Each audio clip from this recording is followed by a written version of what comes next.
We ready, Rio? Rio.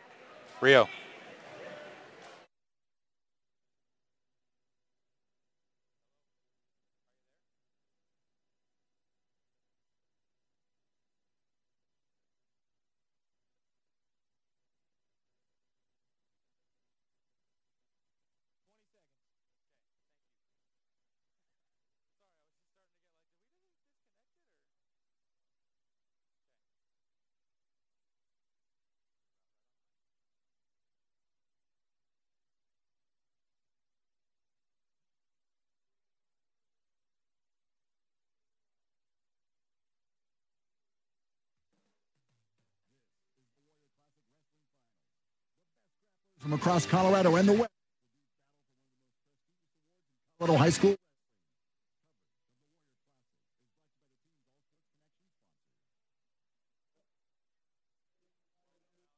Metro High School, Caleb Berggraf here as it is time for the championship matches of the Warrior Classic, and we are about to get right underway as DeAndre Garcia is taking on Michael Ramirez. Monta Vista against Pueblo South as the 106s are getting set to go. Caleb Berggraf here alongside Ray Coca on the Team 1340 as well as on ColoradoPreps.tv, and a good match here to open things up as the whistle blows and the two members of Monta Vista and Pueblo South respectively get underway. Monta Vista wearing white with a green stripe across the back and a green pirate across the back of his singlet, and on the other side it is another white singlet but with the word South written across the back for Pueblo South. Both wrestlers at the middle of the mat, and I'll bring in Ray Coca. And Ray, what is interesting about this match to you at this point in time? Well, they're so quick and young and strong. And they're good-looking kids. I really like the white uniforms. We have also Cole Varner of Green River and Cody Lacey of Grand Junction here going for third place. And Grand Junction's about to get a takedown. They're all in white uniforms, except on the far mat where we have Eli Conrad of Fruta and Austin Todd of Cedar Ridge. So Grand Junction goes ahead 2-0, and all the other mats are scoreless with the exception of the fifth place match. And I'm not quite sure who is ahead. I think Fruta's behind over there, 2-0. Yeah, I believe that right now Cedar Edge is on top on that one. Right now we have a lot of feeling each other out here on our championship mat. Monta Vista once again in the green singlet. Then DeAndre Garcia he's had a pretty successful tournament up to this point in time. He's pinned all four people that he's gotten into matches with. He started with Ivan Rodriguez of Denver East, pinned him in less than a minute. Manny Lopez from Rocky Mountain, it took him almost the entire 3 periods, but he ended up finally pinning him in 5:32. And then Keanu Hernandez from Pueblo Centennial was pinned in the first period as well. And right now he is struggling with Michael Ramirez of Pueblo South. He's also had a fairly successful tournament. He's won all of his matches fairly handily. No pins, though, on that side of the mat for Michael Ramirez. And speaking of pins, there's been more pins in this tournament than I've seen in an early tournament in quite a while. And I'm glad to see that come back because I think that it's kind of like the home run in baseball. Yeah, a lot of people in high school started to go for those larger scores, the bigger scores, thinking that would kind of help them along in getting recruited for college. But now all of a sudden, trying to save energy seems to be something that is of more value, as the first period ends with no score between Monta Vista and Pueblo South. Well, into the second, they choose the neutral position. Monta Vista and DeAndre Garcia decided to defer to the third period in Pueblo South, and Michael Ramirez chose the neutral position. And once again, right in the middle of the mat, those two just circling each other, trying to feel each other out. Quick shot there by Michael Ramirez, but no go, as good defense being played there. Now in the consolation, Cody Lacey of Grand Junction, who's 15-1, he's only a freshman. He's in a little bit of trouble on his back, or I'll say a whole bunch of trouble. And the other wrestler just scored a 2-point near fall, so it's 4-3 because Cody was awarded an escape. And then on the far mat for fifth place, Eli Conrad of Fruta is behind 2-0 to Austin Todd of Cedar Ridge. And that one winding its way down to the end of the second period. Right here, still no score between Monta Vista and Pueblo South. 1 minute left to go in the second period. A lot of head fighting, a lot of hand fighting as they work their way to the near side of the mat, nearest to the scorers table. Still no help right there. And over on the consolation third place mat. All of a sudden, 9-3. Grand Junction is in trouble, trailing by 6 over there, and it is looking as though Cole Werner of Green River is going to get that third place medal. And I don't think a lot of the fans realize, but the consolation matches, they only go 1 minute, 2-2, whereas the championships, they go 2-2-2. So it's a 6-minute and then a 5-minute match in both consolation. So brackets. If you're wondering, that is why the championship match is behind the other ones a little bit, as wrestlers on the championship mat go out of bounds, and they will be centered back into the middle of the mat and resume trying to feel each other out right now. And at this point in time, you wonder if Monte Vista in that third period is going to choose the down position, trying to escape and get out, trying to get that 1-point advantage, as neither side has been able to do anything right now in this as far as getting through the other wrestlers' defense. I'd go on my feet. Don't ask me why, because I don't know. A little bit more about these two guys. DeAndre Garcia from Monte Vista is a junior right now. 16-0 on the season. He's a 3A #1 wrestler in the state. He was second in state last year, 6th in state the year before that, and was a regional championship. As far as the Warrior Classic goes, last year he took second in this tournament as well. So he is here trying to avenge that, as he does take the down position to open up round number 3, trying to get that point and take the lead. Goes with a rollover, and he's out right away, and there's the lead. It took him 3 seconds. Wasn't quite the quickest you could have seen. There was no riding time there, I'll tell you. And over there on mat number 1, Grand Junction's behind 11-3 as Cody Lacey is falling to Colt Werner of Green River. And then on the far mat for 5th and 6th place, Eli Conrad of Fruta is down 2-0. And he's on bottom side in that third period, Caleb. He is losing to Austin Carr. They're both freshmen, so they have a lot of years ahead of them. Yeah, that's one of those matches where you can see the winner of that one go on to be a 2-time, 3-time, maybe even a 4-time Warrior champion, especially if it's won on that side by Eli Conrad from Fruta. He'd have the best chance as he would be here for the next 4 years. Still here in this middle match. Monte Vista still up 1-0. A minute 15 left in the third period. Pueblo South has got to try and make the action happen a little bit more. Trying to fight their way through. Monte Vista takes a step onto the near side. Can't quite break his way in, and both sides working hard trying to get inside. Over on mat number 1, where the third place match is, it is Cody Lacey being dropped by Cole Werner by a final score of 11-8. So your third place champion is going to be Cole Werner from Green River. Wyoming already making a statement. And on mat number 3 in the 5th place match, it looks like Fruta goes down 2-zip to Cedar Edge by a final score of 2-0. And that leaves this number 1 match as the only match still going, and still at 1-0. This not exactly what you expect from a lighter weight match. Both these wrestlers, you usually expect a little bit more tumbling, a little bit faster action, but neither of these wrestlers has really been able to fight into the other's weak points. Well, you know, one wrestler's wrestling from his knees, and I haven't seen that since Jack Flashy back in 1961, so, or 1960, I guess it was. And you very seldom ever see it, and a lot of wrestlers will do that because they have a sore knee or a sprained ankle or something along those lines. But I notice he has a tape on his knee.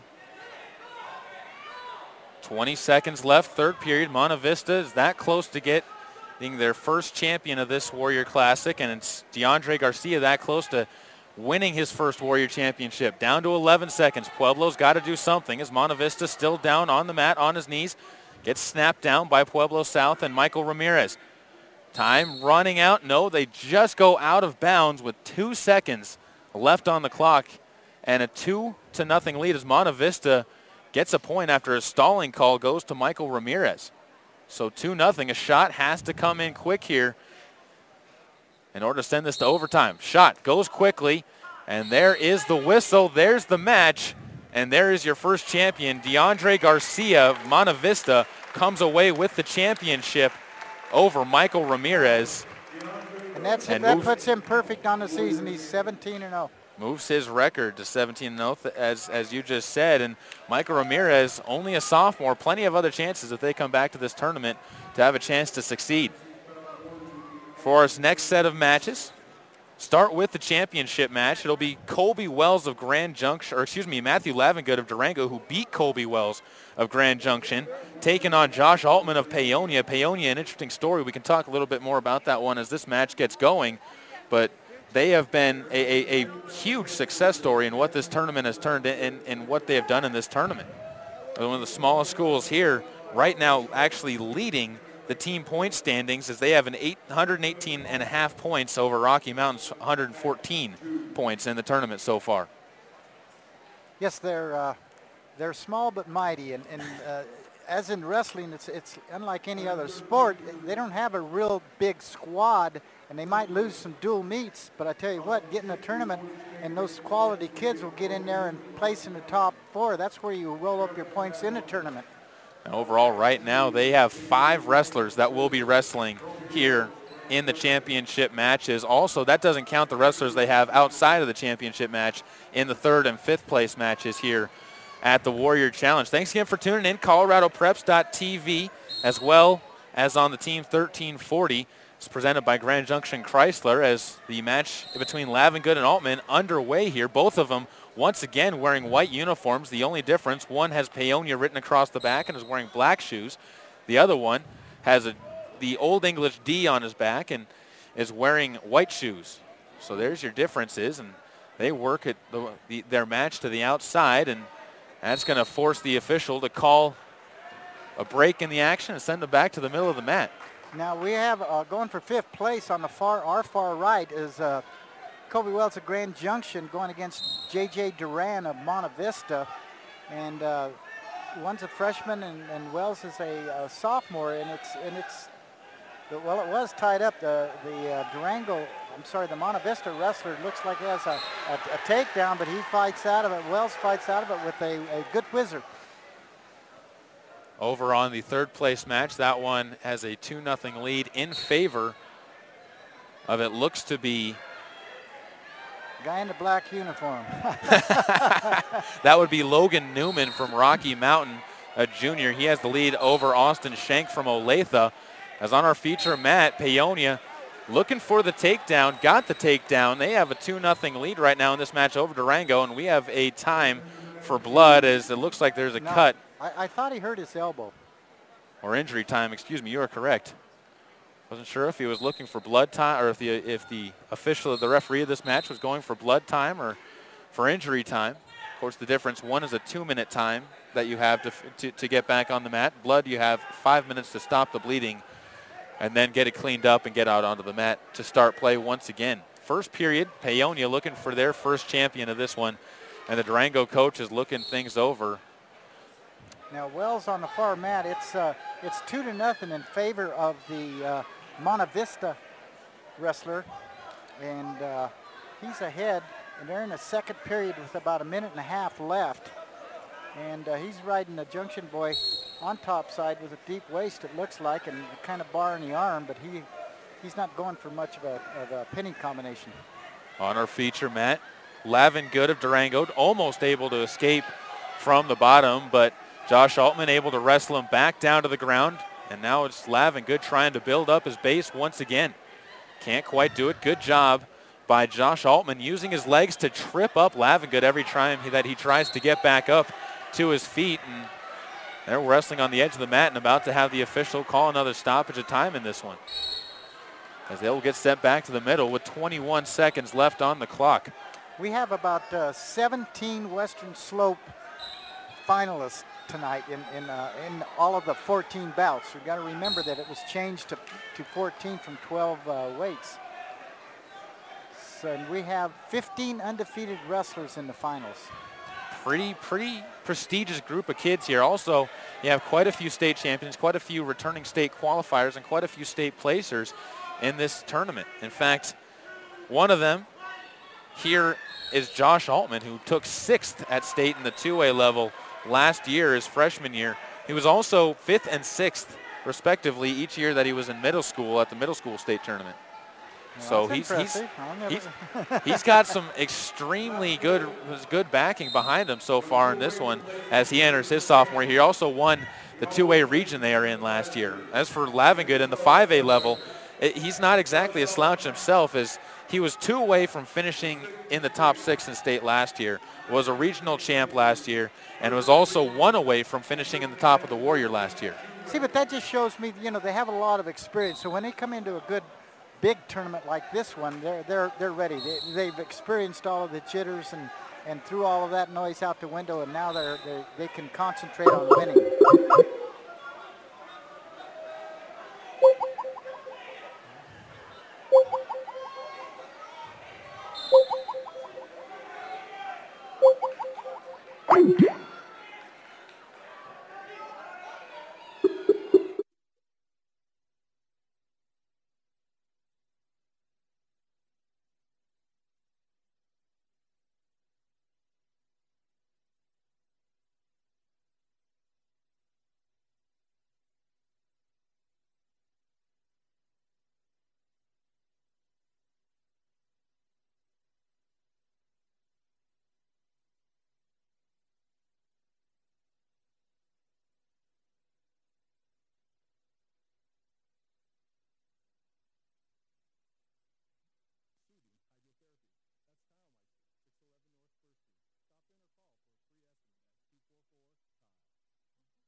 Apologize for the break in the action that we had there. We had a few technical issues with our connection to the studio. Back on air though, and right now Durango trailing Paonia 6-2.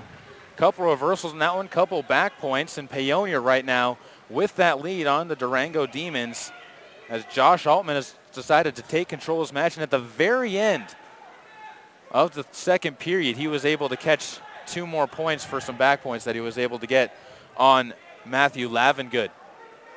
And then on the far mat for 6th place, Grand Junction's Wells, I think it's Colby, and he is right now behind 6-2. There's about 45 seconds left in the match.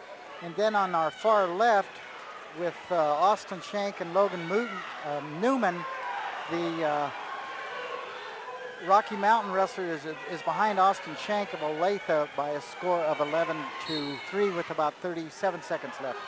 Here on our feature mat, Lavengood shows the down position, trying to escape right now, and he will get the 1-point escape as he's able to roll over to the left side and break the hold of Josh Altman as they now work on the far side of the mat. Altman goes down, gets the control of the head, and now working on trying to spin his way around the body of Matthew Lavengood. Lavengood does a good job holding him off, and now Lavengood switches around the good position and drops his body right on top of Josh Altman, making it 6-5.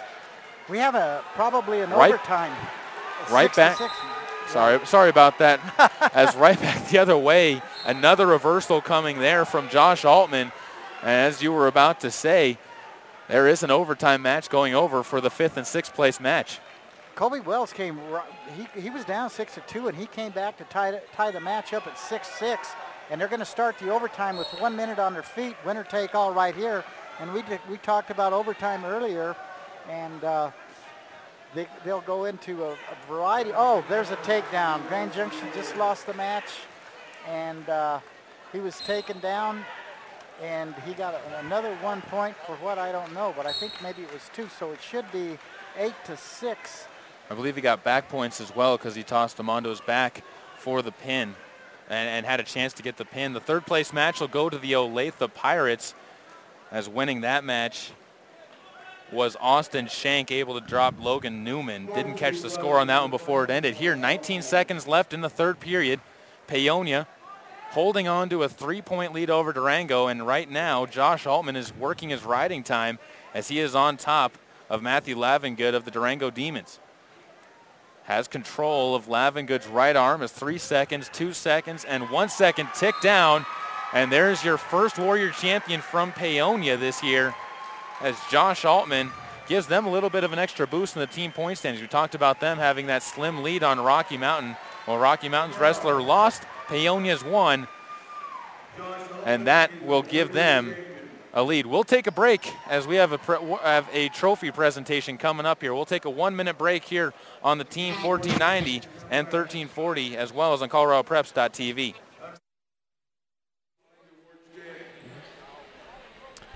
Saving money just got easier with Alpine Bank's Change Matters. Each time you use your debit card, they'll round your purchase up to the next whole dollar and transfer the difference into your savings account. Then each quarter, Alpine Bank will match 5% of the money you've saved. Sign up today and watch your savings grow at Alpine Bank.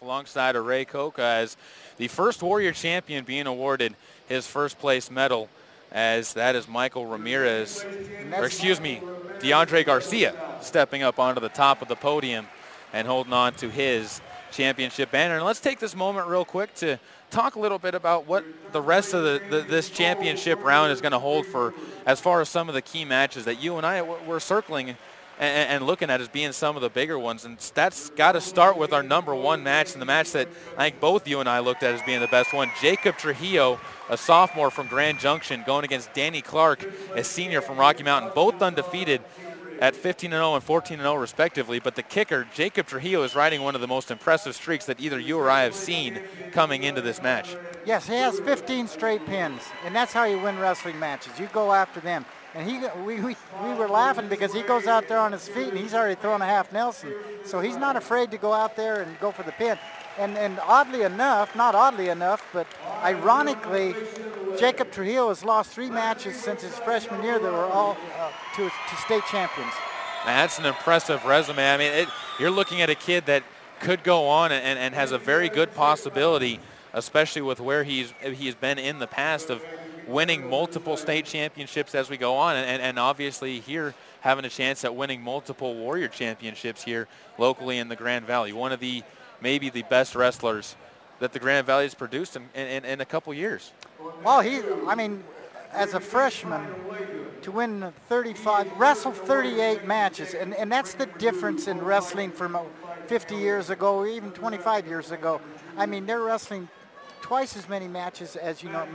My whole high school career, I wrestled 61 matches, and he's already up to what, almost, 38, 48.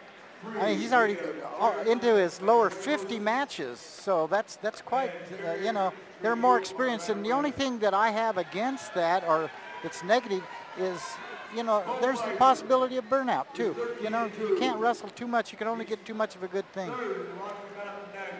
We'll take a look now.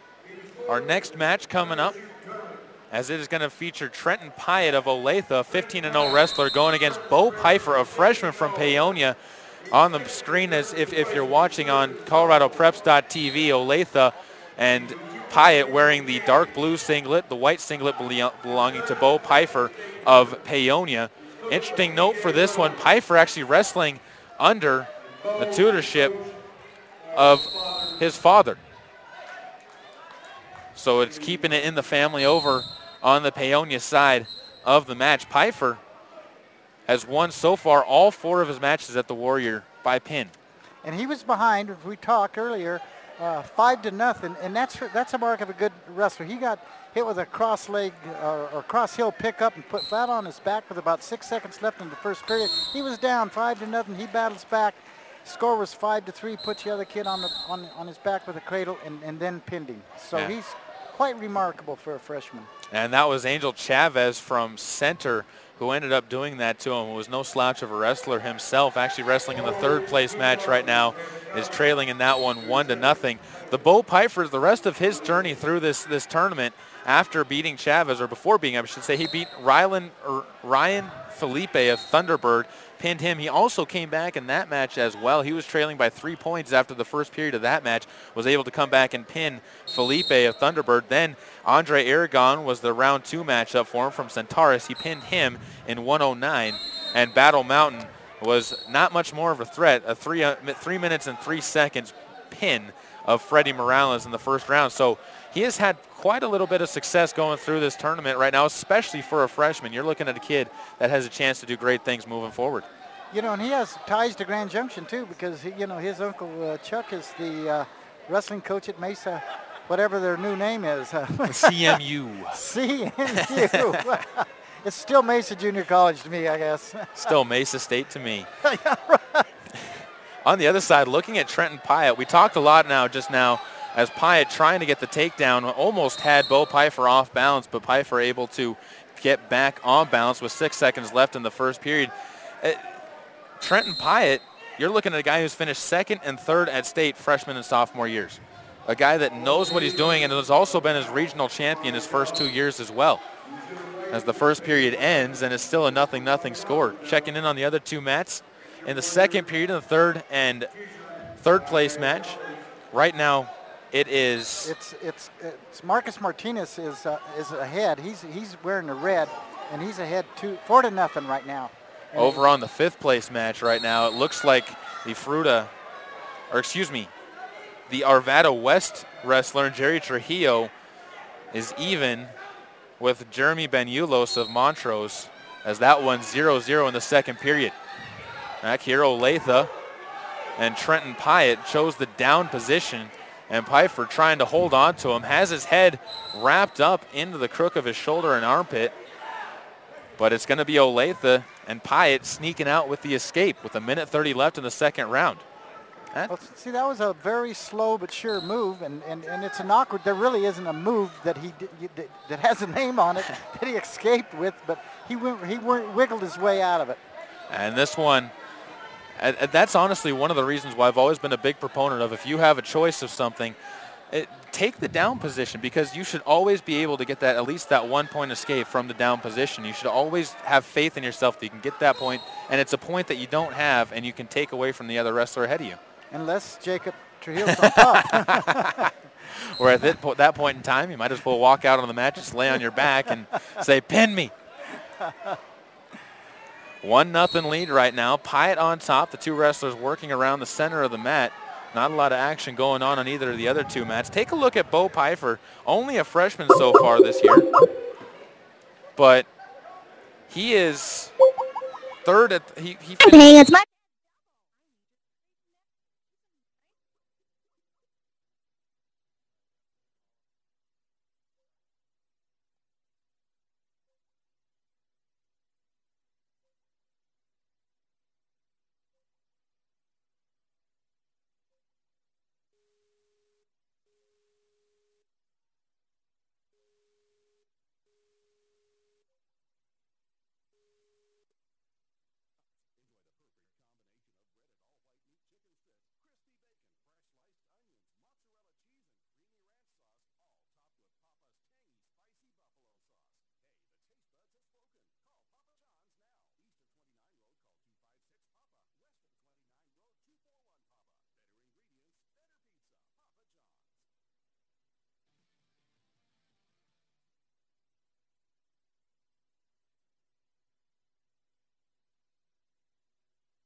get successful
Okay, we are having some technical difficulties with our audio feed from 1340 The Team here in Grand Junction. I'm Kevin Schaefer with Colorado Preps. We will fill in here and do our best. This is the 126-pound final.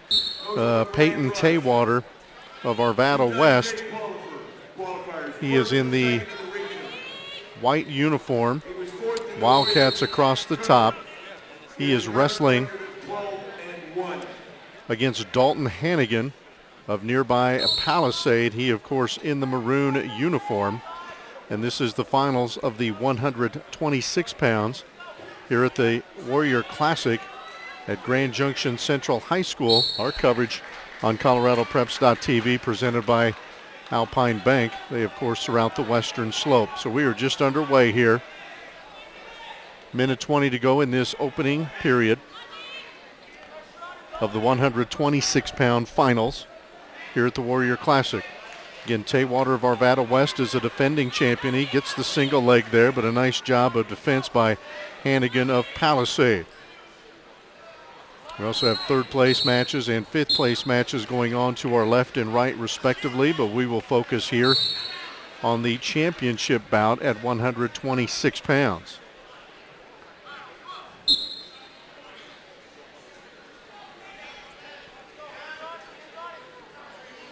And Taywater in the white singlet. Hannigan of Palisade in the maroon and black. So you can see no score so far. 40 seconds to go here in our opening period. Fourth match of 14 here from Grand Junction Central High School.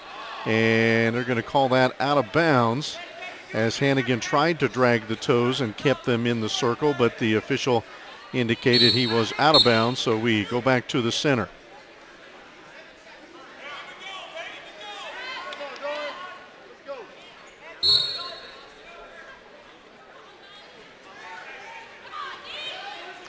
And Hannigan of Palisade trying for the single leg there, but blocked nicely by Taywater of Arvada West. This is a 4A wrestler in Hannigan against a 5A competitor in Peyton Taywater of Arvada West. 38 schools here all together in one of the more prestigious regular season events in the state of Colorado. We'll also stream the championship matches from the UNC Christmas Classic next Saturday afternoon. They're scheduled to start at 3 o'clock. We'll have those for you as well on ColoradoPreps.tv. That's the end of the first period. We are scoreless. Hannigan wins the coin toss here, and he will defer, as is the case most of the time, until the third quarter. Check that. He actually took the down position. Trying to run the camera and the graphics here and play-by-play, so bear with us here as we work our way through match number 4 of 14 here on ColoradoPreps.tv. Hannigan quickly to his feet, but wrestled back to the mat nicely by Taywater. Hannigan to his feet, and again Taywater breaks him down nicely. Now he's earning some back points here. The officials scurrying around. Let's see how many points he's awarded as they work on the far side of the mat. Looks like he's going to get 2 points there. Will Taywater. And now they call the bout out of bounds, so we'll get a reset with Taywater on top, in the top position rather. Leading 2-0, a minute 35 to go here in our second period at 1:26.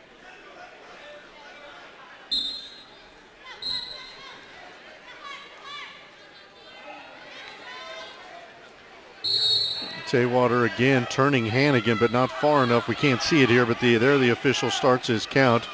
And so now there'll be back points awarded there. That'll be 3 points awarded to Taywater as he'll take an early 5-0 lead over the local wrestler. Palisade, of course, just a few miles to our east here. So a 5-0 advantage with a minute 9 to go in our second period. Taywater, as you can see, very tough on top. He started this period in the up position and has so far turned Hannigan twice, once for 2 points, and there just moments ago for 3 points as he creates a 5-0 lead. Hannigan there trying to get to his base. Again, tries to roll through as they go out of bounds with 44 seconds to go here in our second period. Paonia led the team title. They're the 2A school. That's the smallest division, of course, here in Colorado, and they are heavy favorites to land this state championship coming up in February. All those matches will be available on Chaza.tv when we get to the state tournament. And Taywater just breaks down Hannigan nicely, 35 seconds to go in our second period. Hannigan again gets to his feet. He just cannot break the hold of Taywater. He's trying to break the hands when you stand up and then spin and face your opponent. And now we have a little blood, it looks like, on the mat, so we'll get a little bit of a delay here. Again, this is our fourth match of the day. Deandra Garcia of Monta Vista won the 106-pound division. Josh Altman of Paonia defeated Matthew Lavengood of Durango. He won at 113 pounds. And just a few moments ago, Trenton Pyatt of Olathe is your champion at 120. On deck will be the 132-pounders, Ben Drysdale of Rocky Mountain, Devon Zavela of Denver East. So again, we'll try to work our way over here. It's not always a pretty sight in wrestling to work on blood as we get cuts around the face and obviously up around the nose area, and that's what I think the case is here. And you have 5 minutes overall in your match to stop the blood, and any wrestling fan knows they do whatever it takes to stop that blood flow and allow the wrestler to keep competing. So Hannigan, like he's ready, gets to wipe his hands off here, and we'll get back toward the center. Waiting for him is Peyton Taywater out of Arvada West. Hannigan again has to start in the down position. There is 30 seconds left here in the second period. It is 5-0 Taywater.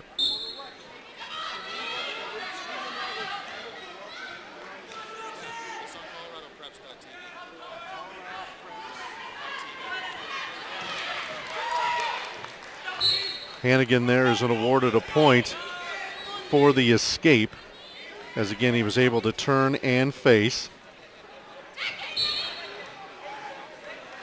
And now they're ruled out of bounds again, so we'll get a restart here. But again, Hannigan gets that much needed point right near the end of the quarter, or the period rather, and again we'll have blood stoppage here. 8 seconds to go. So we'll work our way over to Hannigan here as he again looks like he has a bloody nose. You can see the clock there. 5-1. You can also see the time counting down on the clock. That's not the match time, that's the blood time. And again, a wrestler has 5 minutes of blood time for the entire match. And so they're counting there. In Warrior Classic, you have this, you have the UNC Christmas Classic in Greeley. You have the Top of the Rockies hosted by Centaurus High School in January, and probably those are the three best regular season events in Colorado. We're going to do our best to bring you the championship matches of all three events. Still working on the Top of the Rockies there at Centaurus. You can see Hannigan there again doing anything he can to stop that blood flow. He's got the plugs in the nostrils there. And he's got 8 seconds to go here in the second period as we'll start in the up position. Again, 5-1 your score. Paywater, the wrestler in white, is in front. And looks like no points awarded there before we get to the end of the second period.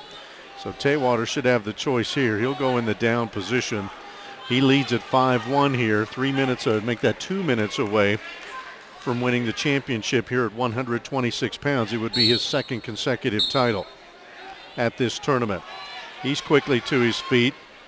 He turns and faces Hannigan, but not awarded the point just yet because he has to free his leg. Hannigan is still considered in control here. Taywater's got to release his leg and pop around on back of Hannigan. In fact, he has done that, and so now he is awarded the 2-point reversal, and he takes a 7-1 lead here early in this third period. And again, we have blood time. So again, Taywater got the reversal. Looks like he may have a little cut as well.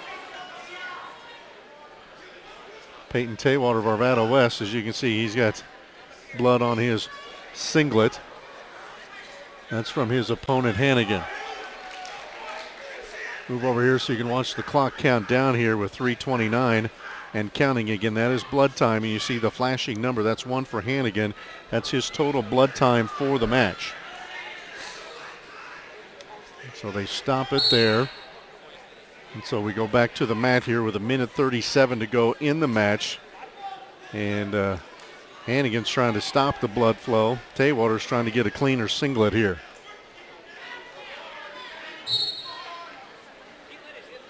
As you can see, they're working on his leg right here in front of us. So we're mat side here, the Warrior Classic. So again, Taywater should start in the up position here. He got that reversal right before the last stoppage to take a 7-1 advantage here at 126.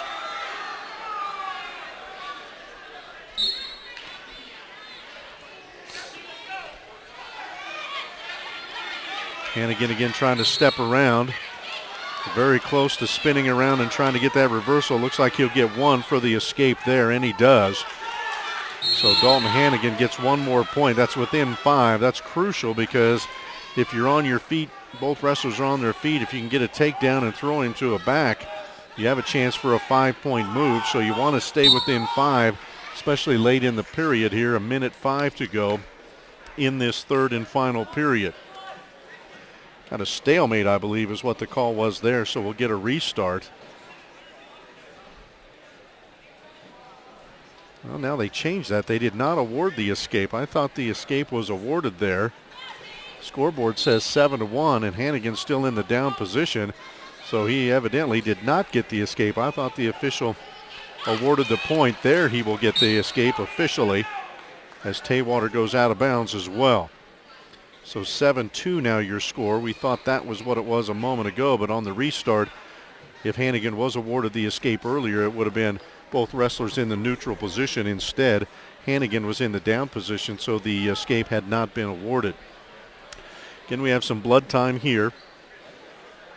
This is more for the uniform of Taywater.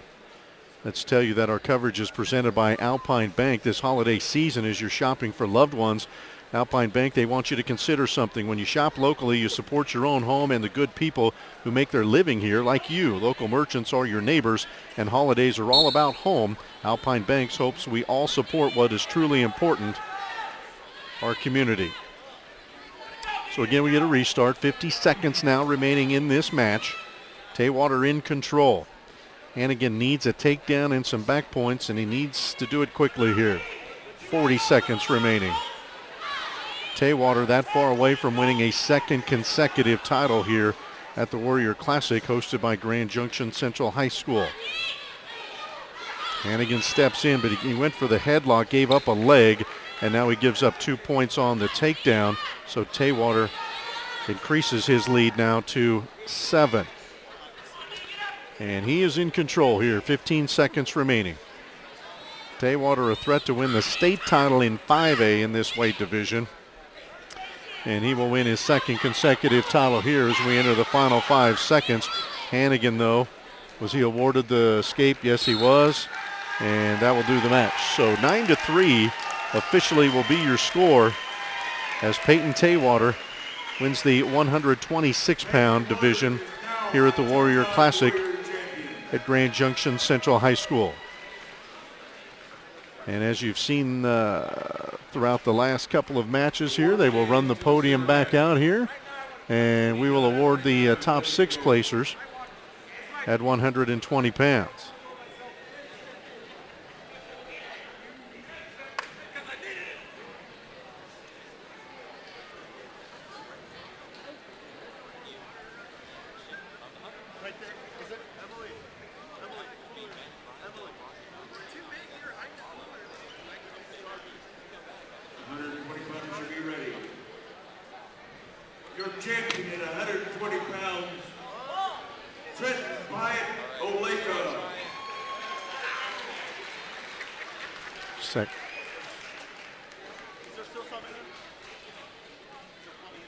Okay, what do you want to do?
And welcome back here to the Warrior Classic. We are at 132 pounds now. Championship match. You see the 2 wrestlers out there. We have Ben Drysdale of Rocky Mountain against Yvonne Zavela of Denver East. And again, we're trying to announce and run graphics and run camera, so we beg your patience. Zavela is the wrestler in the white singlet. You see the red E for East there on his left hip. And Drysdale from Rocky Mountain there in the Lobo singlet. We are just underway here. Minute 20 to go in our first period.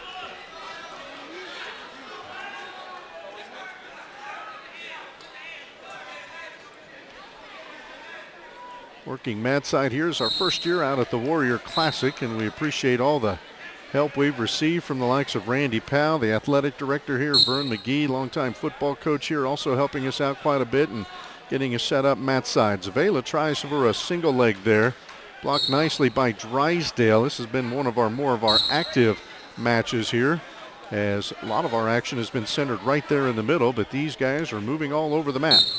Still no scores, you can see, just past the 1 minute mark of this opening period. Again, we were picking up audio from our good friends at the Team 1340 here in Grand Junction. We're having some technical difficulties in getting their feed, so we'll step in and fill the bill. We don't have much history on these wrestlers as we were not prepared to do the play-by-play, but we'll do the best we can. And now we have a blood time for our wrestler from Rocky Mountain. And that is Ben Drysdale. Again, he is wrestling against Devon Zavela.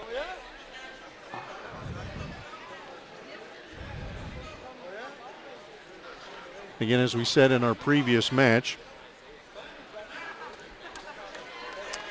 wrestler has 5 minutes overall of blood time in the entire match. Not every time, but it's a cumulative total here. We'll widen our picture just a little bit here so we can follow the action a little bit more as we're reset to go here with 40 seconds to go in the opening period. Again, Zavela in the white singlet. Drysdale from Rocky Mountain. It's like a black and gold or black and yellow. They're the Lobos. East, the Angels, if you're into mascots. And going to come right to us here. Hopefully our guys in front of us will protect us if the wrestlers come tumbling toward our camera setup. We're right in mat side, and you'll hear some noise from the other two matches. We have third place matches to our left, fifth place matches to our right. And again, with the one camera setup, it's impossible for us to cover all three of these matches. 13, 12, 11 seconds remaining now in this opening period. And again, hard to tell from this point, but it's still a neutral position there. You can see a better shot of it as neither wrestler able to take advantage. And we go to the second period here with no score. Up next, we will move, of course, to 138-pounders. Ryan Davis of Montezuma Cortez against Darren Hankins of Roosevelt. That will be our next bout, but first we need to get through two more periods at least at 132 pounds. Drysdale of Rocky Mountain in the up position. Zavela quickly to his feet, but broken down nicely there by Drysdale. And they scamper out of bounds. Old adage is you pay for the entire match, you might as well use it, and they're scrambling all over the place, but so far, neither wrestler rather, has been able to put a point on the board. Minute 45 to go here in our second quarter. Again, Zavela quickly to his feet. Drysdale a good job of getting him back to his knees. And they work the perimeter of the mat, still in bounds, however. And now they are whistled out of bounds, so we'll get a restart again in the neutral position.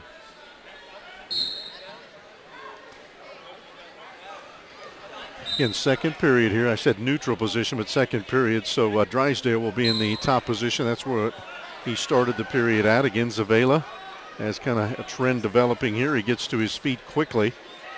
Can't quite break the armhole. Came close there to Drysdale, but again, Drysdale breaks him down. Zavela quickly pops back up. Good action from both wrestlers here. Both of them, you can tell, very good, and obviously they would be that way in the finals here of one of the better tournaments throughout the state, throughout the year. Probably a top three event year in, year out. Got some teams from Wyoming, Utah, and there's Zavela. He breaks away for the first point of the match. He gets awarded the escape there, and he will take a 1-0 lead. Again, I apologize. We're trying to do everything here with graphics and camera, so we have to take our hand off the camera to put a point up on the board as they went out of bounds. Minute 5 remaining in the second period now. Zavela with the lead.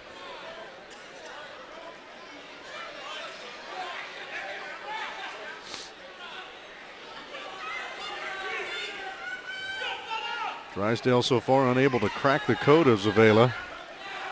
There he gets a leg, but he's got his head down. Now he's going to look to walk into that a little bit. Zavela, of course, will stretch out and try to get away from that single leg. And Drysdale now in a tough position. Zavela trying to get around. If he can get around to the back.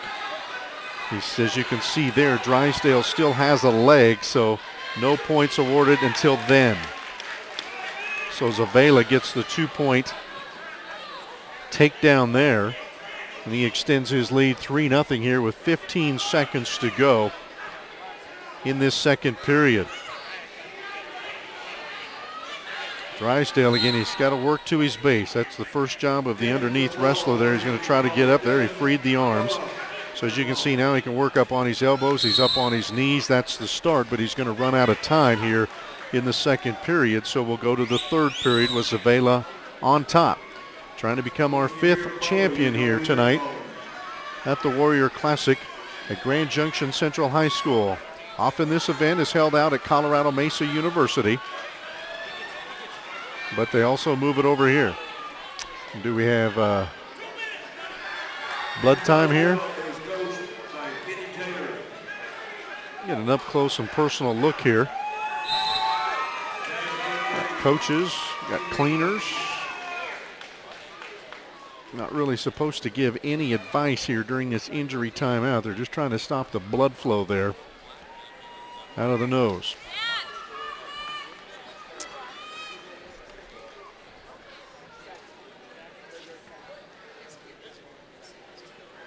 So Zavala, he is back in the center circle, ready to go. He's joined now by Drysdale, and we'll get this third period underway.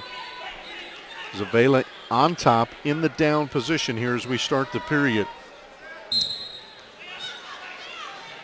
Drysdale's got some work to do here. I apologize, we don't know all the wrestling moves that the wrestlers are attempting here, but work the legs here is Drysdale. Zavala up to his feet, and they tumble out of bounds.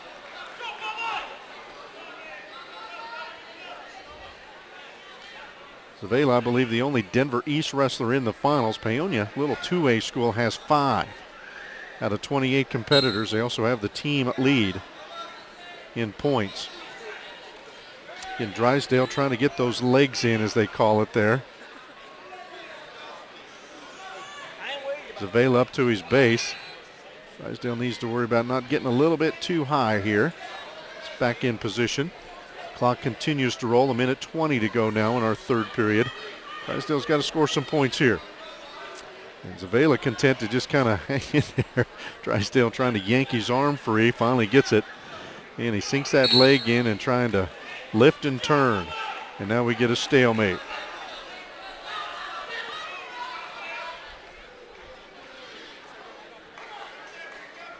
So again, Zavala starts here in the down position. Drysdale on top. 1:10 remaining in our third period. Let's see how long Drysdale will work. He hadn't had much success in the neutral position and is struggling here to turn Zavala. So you get to a point where you might want to release him and try some moves on your feet. There he breaks down Zavala again. As they work toward us here, Zavala scampering toward the perimeter. Drysdale tugs him back in.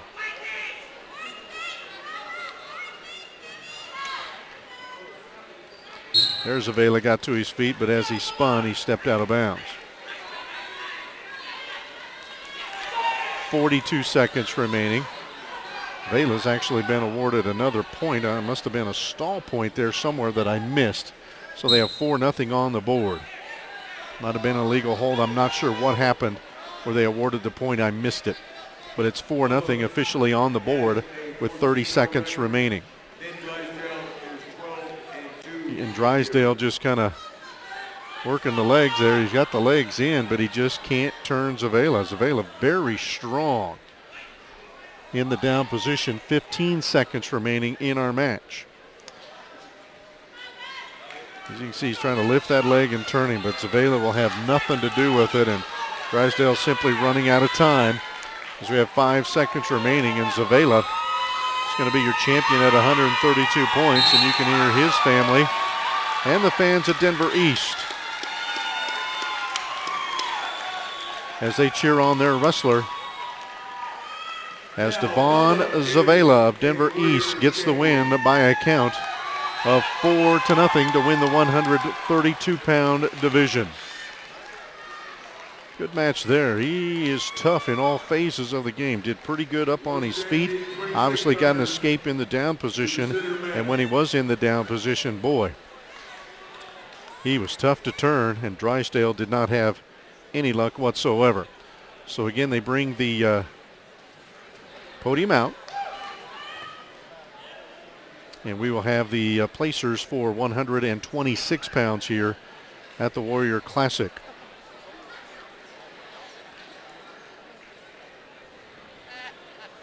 Your 126-pound, two-time Warrior champion, Peyton Tawater Arvada West.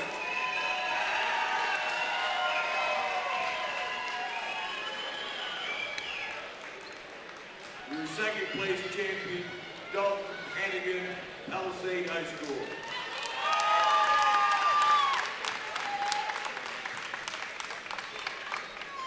place champion Fernando Carrasco Thunderbird. Your fourth place champion Koi Zhang Rifle High School.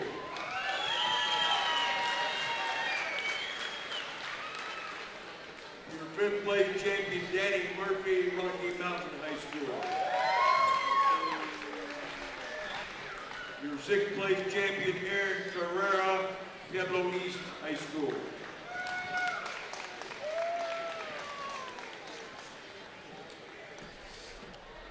Check your pictures. All right, let's hear it from this side. As you can see, there are the top 6 placers for 126 pounds here at the Warrior Classic. Apologize again, we don't have the information in front of us for us to run down all the placers. Again, we were planning to get our audio from another source, and that kind of fell apart here, so we were unable to do that. So instead, we'll call the matches for you. Thank you. And we are getting set now for the championship at 138 pounds. And that will be Ryan Davis of Montezuma Cortez against Darren Hankins of Roosevelt. So you've got a good share of the state covered there. Cortez obviously tucked way down in the southwest corner of the state. Roosevelt up in Weld County, a little bit south of Greeley. Again, our coverage is presented in part by Alpine Bank. They are part of the Allpoint ATM network, so as an Alpine Bank customer, you have access to 50,000 surcharge-free ATMs across the U.S. and beyond. To find an Allpoint ATM near you, simply visit alpinebank.com. That's alpinebank.com, or call them 800-976-4917. So again, Davis of Montezuma Cortez, Hankins of Roosevelt. Davis to the right, Hankins to the left. Hankins in the all-black uniform, Cortez. Davis, the wrestler. Got the orange in there as well. They are the Panthers against the Rough Riders here. Davis active here out of the gate. Hankins defending. Now we kind of get a restart, but again, Davis hits to his knees quick and pushes Hankins out of bounds. So we'll get a restart here.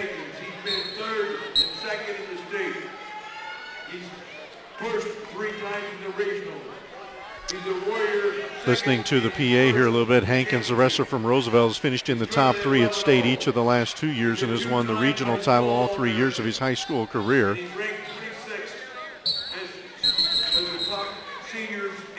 And again, we get a restart, probably a potentially dangerous hold there. So the officials will stop it and get a restart.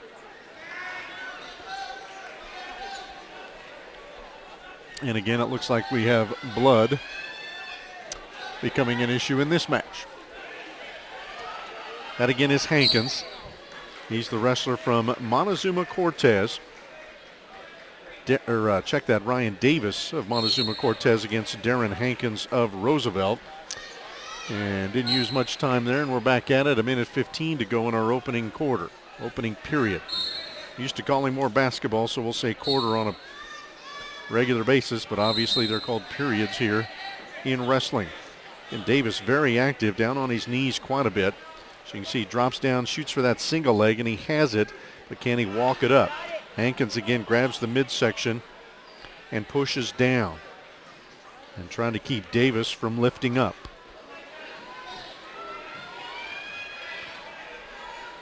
And Davis still holding on to that single leg with 40 seconds to go here in the opening period, but we get a restart as a stalemate is called. Quickly with the restart there.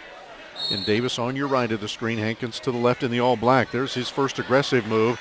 He jumps on the back of Davis, and he's awarded 2 points there for the takedown. So Hankins, the Roosevelt wrestler, is in the lead. 25 seconds to go here, first period.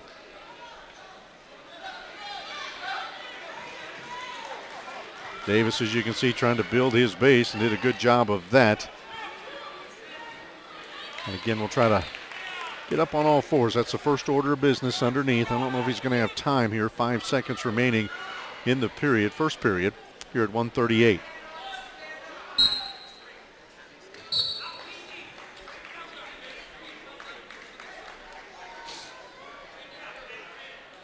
Hankins won the coin toss there. He deferred.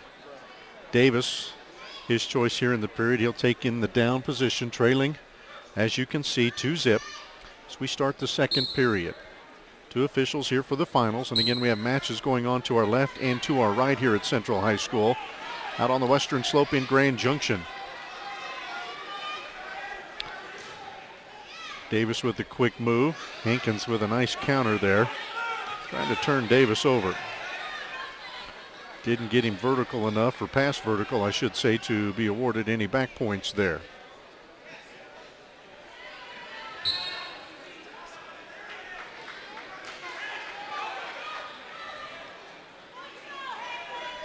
Minute 25 remaining in this second period.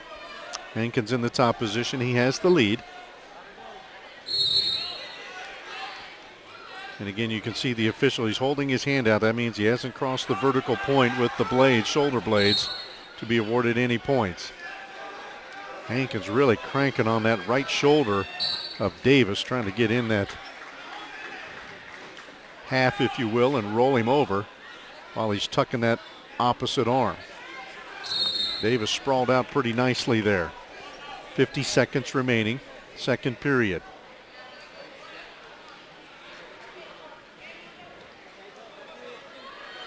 Amazing the amount of strength that goes there. You can see a good picture of that.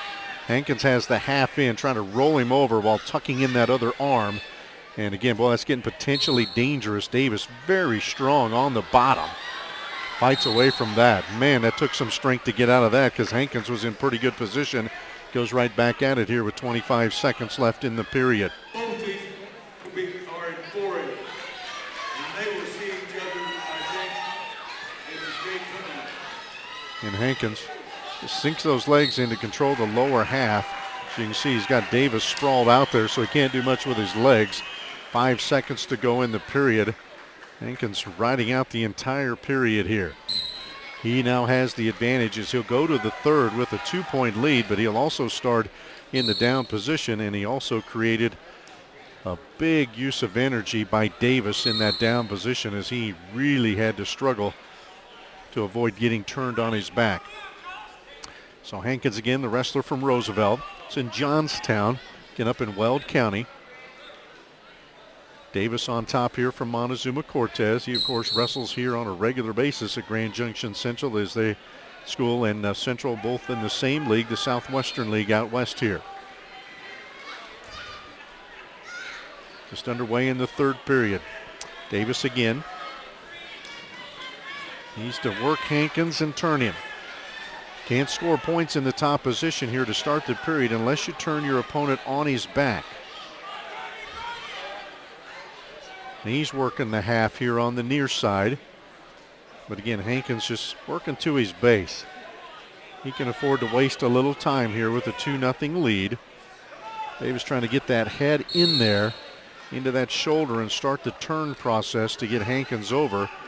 Gives up on that and tries something new here.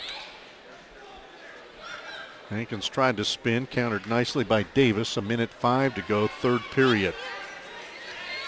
You can see he's trying to bury that head into that armpit, if you will, and get some leverage and then start working Hankins over, turning him over toward his right. But again, Hankins will not let that head in there. 45 seconds remaining, third period. Hankins with the lead. He's in the bottom position. He's content to just kind of ride this thing out. Davis is the one that has to turn him. And again, you get to a point where if you want to let him go, then you're down 3, and a takedown will still leave you down 1, even if you were able to take down the opponent, and they'll work their way. That's close to out of bounds, and there is the call. So 27 seconds remaining. Well, we did have a point awarded there. I'm not sure where Davis got that point. Again, that must have been a stall point. I did not see it awarded, but it is 2-1 now with 27 seconds to go. Hankins with the lead, still in the down position. So Davis can get busy here. Maybe he can pick up another stall point. Again, I did not see that awarded, but I'm guessing. And there is a warning, and there it is. So now we're tied at 2. So Hankins was content to ride it out, but it cost him 2 stall points. You saw the official come in there and tap. So he told the bottom wrestler, I'm going to award a stall point, and he did. Hankins trying to get free. If he does, he'll win the match, but he can't turn and face, and we'll go to overtime. So Hankins got a 2-point takedown in the first period, but then was dealt 2 stall points. And we're tied at 2 as we go to overtime. First period here, 1 minute. Davis again sinks in there for that single leg, and he hasn't been able to get in there and keep his head up. And he wants to get that head off the mat and work his way up. But again, Hankins a very good defensive wrestler here. Just walking it away.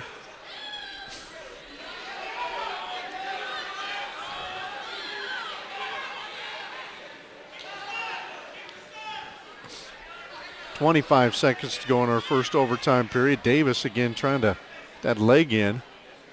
He has to be careful. If he'd roll through, Hankins would be in position to basically fall on his chest. So again, he's still got that leg. You can see that arm tucked around the right leg, around the right knee brace there of Hankins. So still trying to work that single leg, and boy, there's a scramble, pops his head out, and he got the 2-point takedown for the win right at the end of the overtime period. So Davis comes all the way back from 2-0 down late, picked up a couple of stall points from Hankins, popped his head out there at the end, and got a 4-2.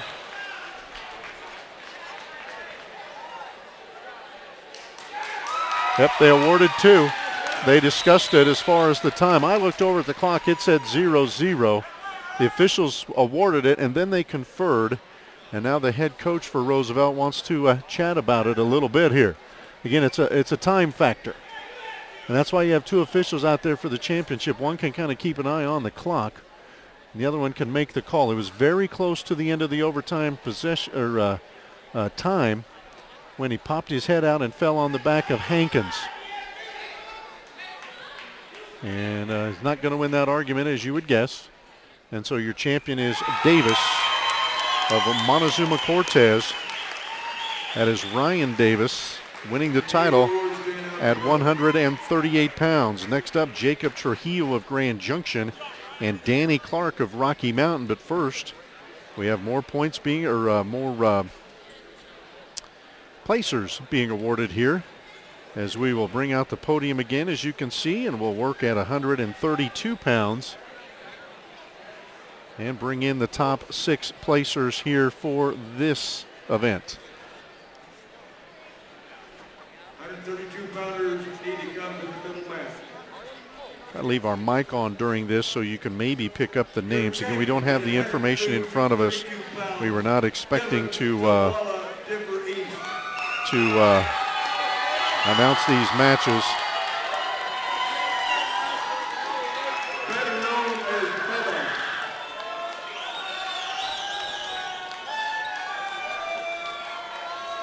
Your second place champion, Dayton Drysdale, Rocky Mountain.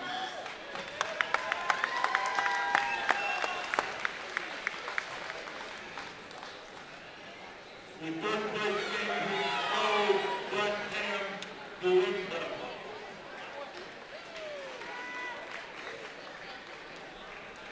Fourth place champion, Brandon Wood, Mountain Racing.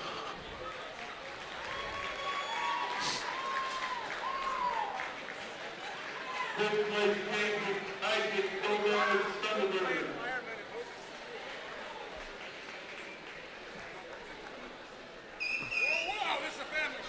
Sixth place champion, Vinny Basillo, Arvada West.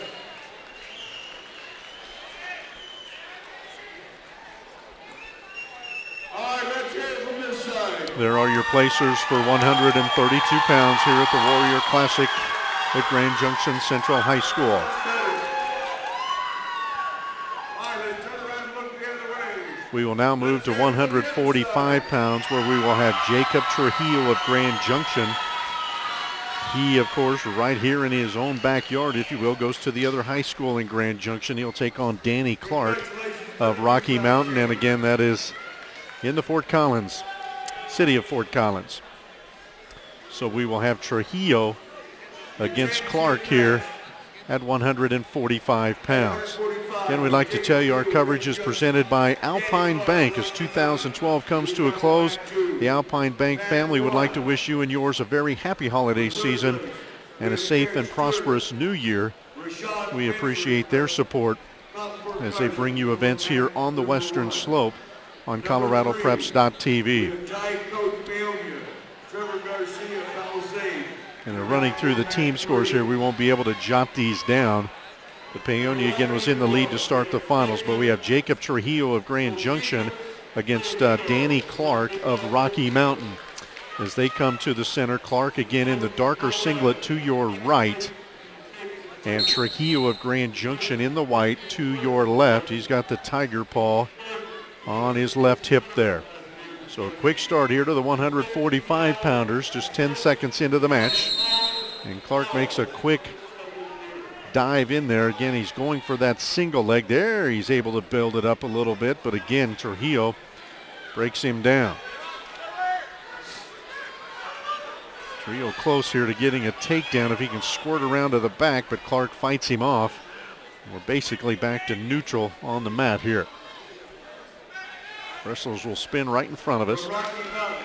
And there Trujillo spins around. He'll get the takedown. So the Grand Junction wrestler in white takes the 2-0 lead 45 seconds into the match.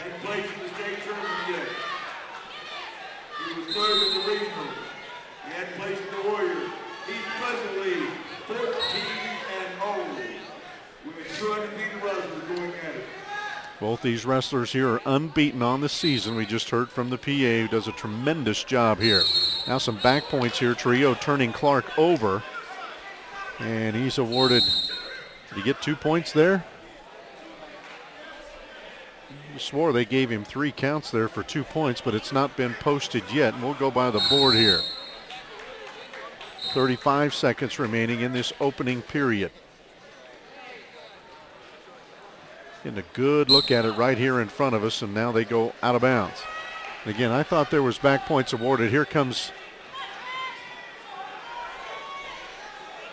the Grand Junction coach. He was asking that. The official shook his head. Hey, I agree with you, Coach. I thought there were 2 points awarded there. They may check it at the end of the period here.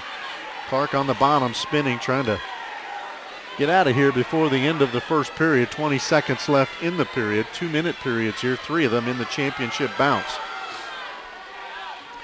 Trujillo did a good job of keeping Clark's face to the mat.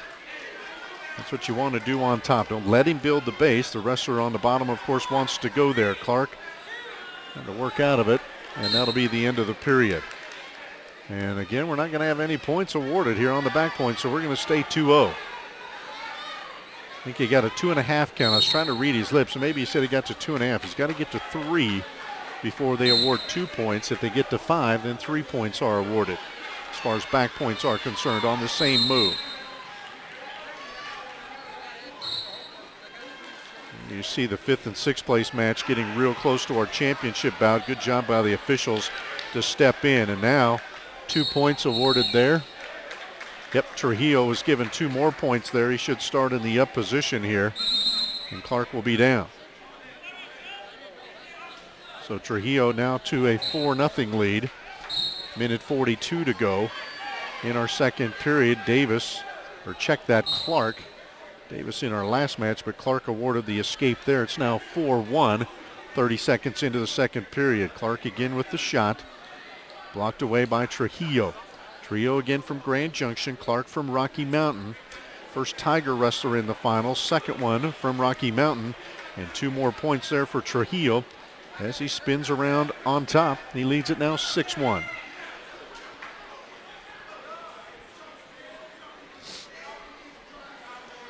And a stall awarded to Trujillo on top, or a warning I should say. Now he's got Clark turned over. That was very close to a pin. We had a good look at that.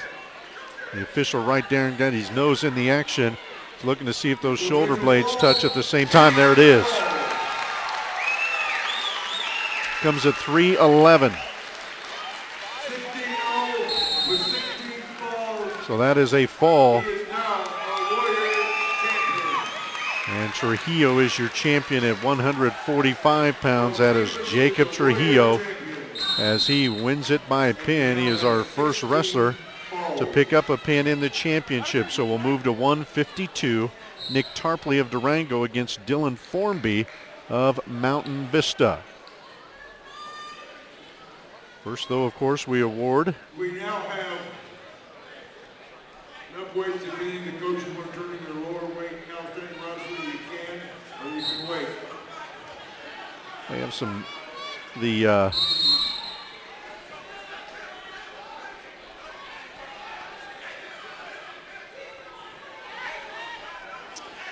third and fifth place matches are still ongoing here.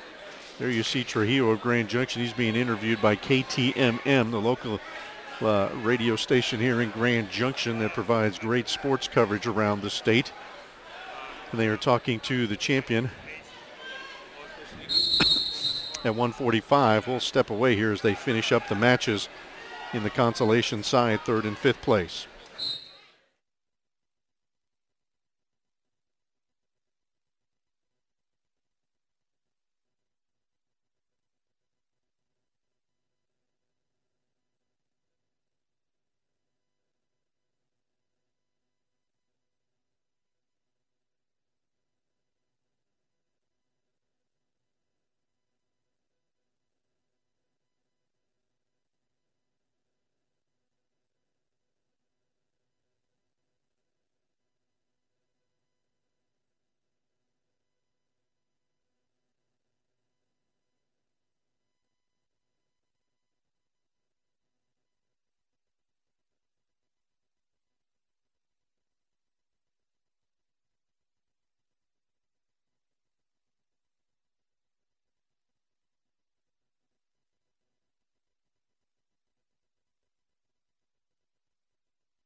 Again, we're just taking a break here. We still have a third place match ongoing to our left here. And then we will have the placers at 145 pounds. And then we will move into the 152-pound weight class where we'll have Nick Tarpley of Durango against Dylan Formby of Mountain Vista. Then at 160, we'll have Marcus Velasquez of Montrose against Trey Sickles out of Nucla. At 170, it'll be Jacob Seeley of Fruita Monument against Caleb Caneo of Air Academy. Josh Semler of Roosevelt will take on Tyler Kendall of Paonia at 182. 195 will pit Morgan Reeder against Paonia against Ty Laframboise of Eagle Valley. And then at 220, Andy Armstrong of Eagle Valley will wrestle Hunter Reinert of Pueblo South. And our final match of the day will be the 285-pounders, Troy Darby of Paonia against Cole Meyer of Uinta, Utah. He is one of only, in fact, he's the only out-of-state wrestler in our championship bouts this evening. We have a school from Arizona, Thunderbird, Arizona. Green River out of Wyoming is here. Uinta out of Utah is here. And 35 other schools, as this is one of the more prestigious events across the state of Colorado. And so now we will award at 138 pounds. Ryan Daves, Montezuma Cortez. Ryan Daves of Montezuma Cortez, your champ at 138. You see he's awarded the bracket. Jace Lopez, Roosevelt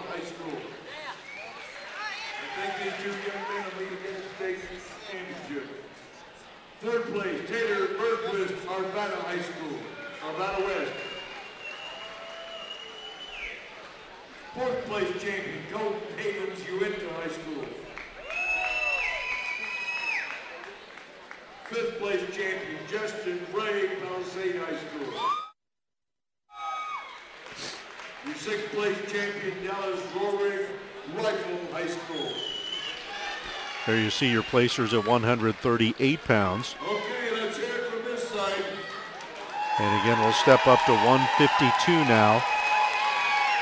For our next matchup, Tarpley of Durango, Formby of Mountain Vista. Dylan Formby of Mountain Vista, Nick Tarpley of Durango.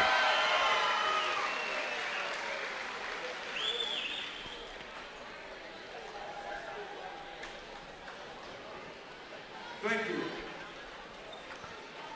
I think this side's doing better now. This holiday season, as you're shopping for loved ones, we at Alpine Bank want you to consider something. When you shop locally, you support your own home and the good people who make their living here, like you. Local merchants are your neighbors, and holidays are all about home.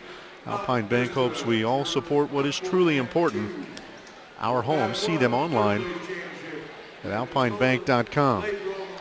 So again, we'll get back to action here. Tarpley of Durango, Formby of Mountain Vista. First wrestler out, that'll be Tarpley. He's wearing the white singlet with that big red Demon D on the back for the Demons. Formby, I'm guessing, in green for the Mountain Vista Golden Eagles. And that is indeed the case. Okay, he came over here to the board to see if he needed to sign in. Doesn't have to. Mountain Vista, Highlands Ranch area of the metro area. School probably been around about 10 years. So we are underway. Again, Tarpley in the white singlet, Formby in the green singlet. Championship bout here at 152 pounds. Just underway, 10 seconds into the match. A nice double leg attempt there by Tarpley. It's around to the back. He doesn't have complete control yet. There he does as he breaks down Formby to the mat. Not awarded the takedown until you take that wrestler to the mat, and once Tarpley did, he was awarded the 2 points to take the early lead here.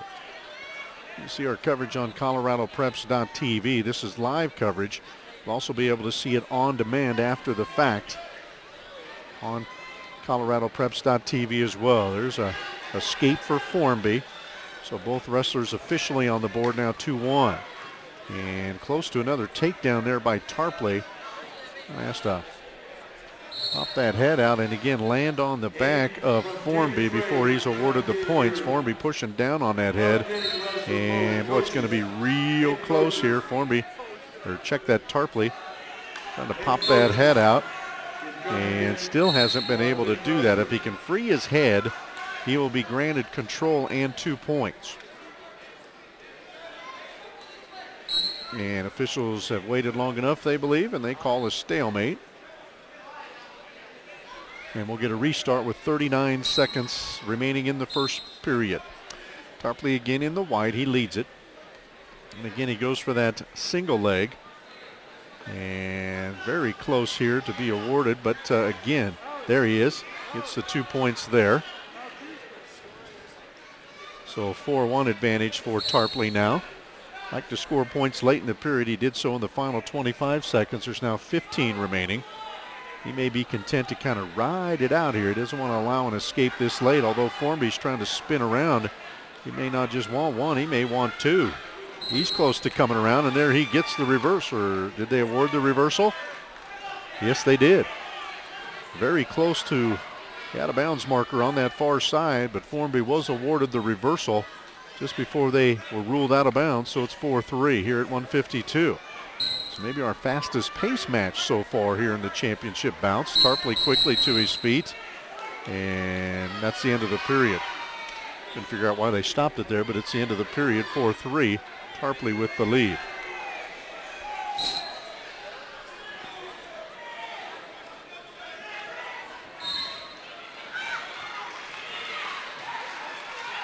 And again, Tarpley in on that single leg. Now Formby trying to throw him. Trying to grab that arm and throw him. He's close to getting him over. They kind of both roll through. Again, neither wrestler with control yet. to be awarded points.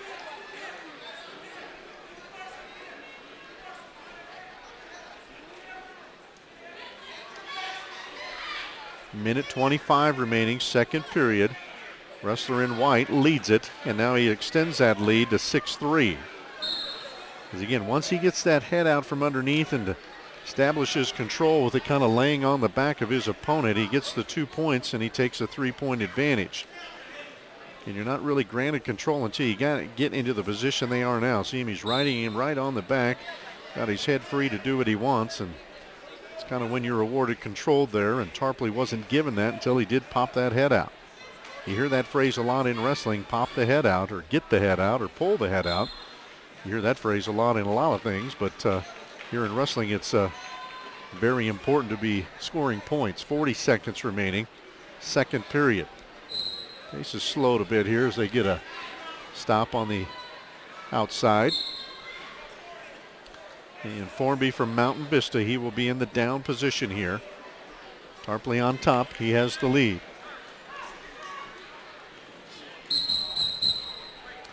And we get a caution on Tarpley there in the top position. Maybe going a little too quick. Sometimes hard to see that around our official there. Formby trying to roll through quickly on the restart. Handled nicely by Tarpley. 30 seconds remaining, second period.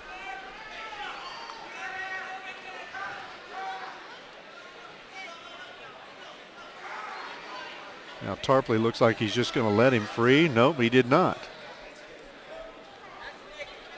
Looks like he was just going to let him up, but Formby stayed down, and so Tarpley landed right back on top of him here. Pace is slowing, 5 seconds remaining in the period, and there is the escape late by Formby. Make it a 2-point game, 2-point match here, 6-4.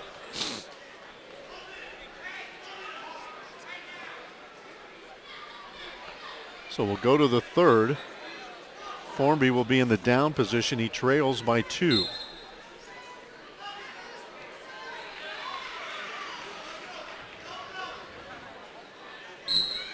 Clean restart this time.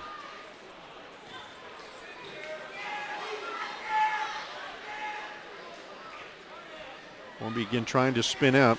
Kind of has a little advantage here being in the down position. It's a little easier to score sometimes in that spot unless you have a wrestler who is just dynamic on top, where he can turn his opponent and get some back points. But Formby trying to free. Again, he can break that arm. Now he's got to free that leg still before he's awarded the escape. He turned and faced his opponent, but again, he cannot be awarded the point until he frees up that leg because Tarpley's still in control by rule. As they go out of bounds, he will maintain control. Minute 22 to go in the third period.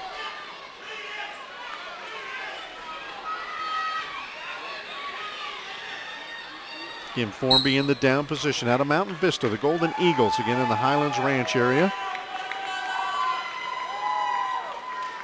Tarpley again from Durango, and we know where that is. They got a lot of snowfall, I believe, down in that area. Talked to some folks on the basketball team at Pagosa Springs last night, and they barely got out of town over Wolf Creek for a tournament in Buena Vista yesterday. Their Formby breaks free again. Not sure if he broke free or if he was just let free by Tarpley, but Formby now within 1 with another escape here with 48 seconds remaining in the match. So this one's anybody's title right now. It's a 1-point match. You can score in a lot of ways to extend the lead or retake the lead if you are Formby in the green. Again, he's been more the aggressor on the shots there. Not sure the official said something to the wrestlers there. Not saying if he said anything about a warning or say, let's get busy, guys. And there again, single leg attempt by Formby. He drives Tarpley out of bounds. We'll get a restart here with 19 seconds remaining. So Formby's got to do some quick work here. Again, he trails. Wrestler in the green is down 1. Again, he tries to get in on that single leg, but Tarpley just kind of sprawls out there and trying to run this one out. 5 seconds remaining. in the match. Formby tries to change levels there, blocked again by Tarpley, who's done a good job here, and he will hold on for the championship at 152 pounds. So your Durango wrestler is your champion at 152 pounds. That is Nick Tarpley for the Demons as he defeats Dylan Formby of Mountain Vista. So a pretty good match there at 152. And now we will have some placers awarded at 145 as our other matches are also completed here in the third and the fifth place matches at 152. So we'll go back here at 145 and award our champion. Again, we will take a break here as they kind of do that and tell you about Alpine Bank. Saving money just got easier with Alpine Bank's Change Matters. Each time you use your debit card, they'll round your purchase up to the next whole dollar and transfer that difference into your savings account. Then each quarter, Alpine Bank will match 5% of the money you've saved. Sign up today. Watch your savings grow through Alpine Bank.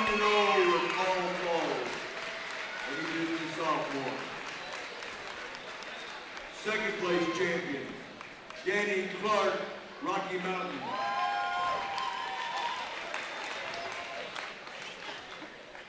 Your third place champion, Rashawn Benford, Mountain Fort Carson.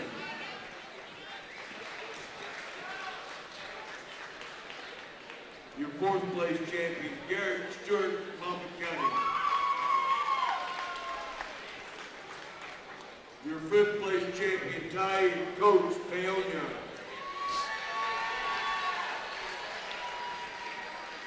Your sixth place champion, Trevor Garcia, Palisade High School. So the Grand Junction wrestler there, Jacob Trujillo, your 145-pound champion. He's the only wrestler so far to win his title bout by a fall as he pinned Danny Clark of Rocky Mountain in that second period. Other champions tonight, DeAndre Garcia of Monte Vista at 106, Josh Altman of Paonia at 113. At 120, Trenton Pyatt of Olathe, Peyton Taywater of Arvada West at 126, Devon Zavela at 132. He's from Denver East. 138, Ryan Davies of Montezuma Cortez, Jacob Trujillo there of Grand Junction. Just moments ago, Nick Tarpley of Durango beating Dylan Formby of Mountain Vista at 152.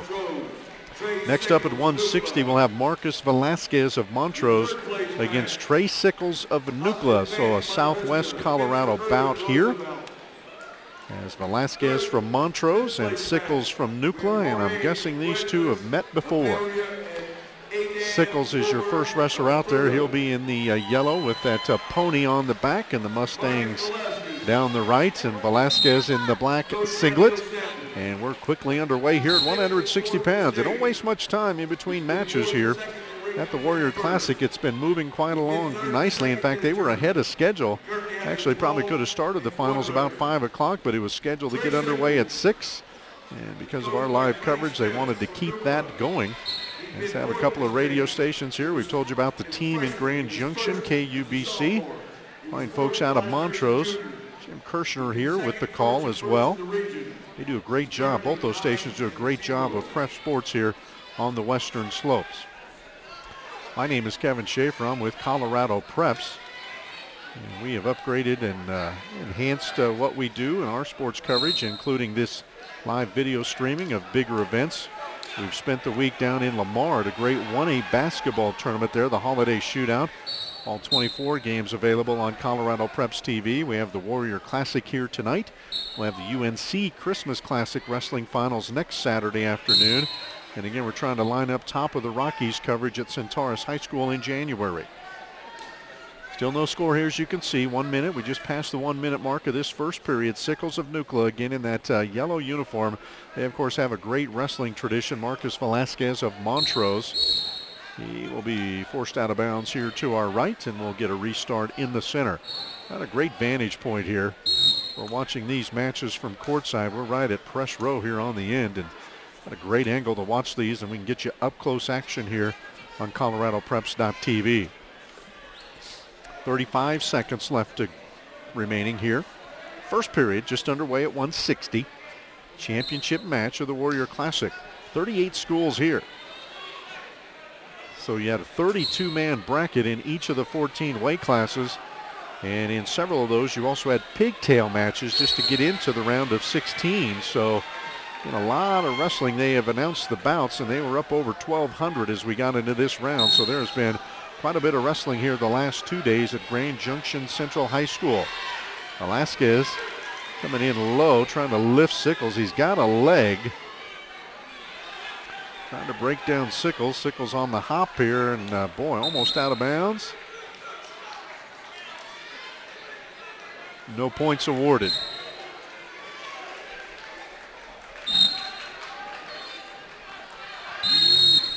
And that'll end the first period. So some close for Velasquez there on that far side of the mat. Do we get some blood over there? Oh, it's here. Our blood guy's sitting right in front of us, so he popped up, but it's over on our third place matches to our left. So here, Velasquez will be in the down position, as you can see. Sickles in the yellow uniform. Great singlet there. Got the big old pony along the back end, the front, and the Mustang down the right side of the singlet, and blue stripe here on the near side, as you can see on the left side. And we have a warning for stalling on Sickles up top, and now Velasquez gets free for the escape. And once the opponent stands up in that situation, you've only got a certain amount of time to break him down to the mat. If you don't do that, you're going to get a stall warning here to get things underway, as they did there for Sickles. That may be a factor as we move our way through this match. 1:25 to go, second period. Velasquez of Montrose with the lead. And again, Sickles trying to lift. I'm not sure if he's trying to get into position to set up a throw there, but he's standing up and working the upper torso of Velasquez. Quickly back at it.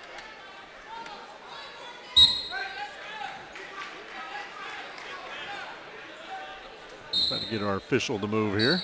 He must have heard me. Sickles again trying to change levels. 1 minute to go in the second period. Only point of the match so far. That escape awarded to Velasquez here in this second period.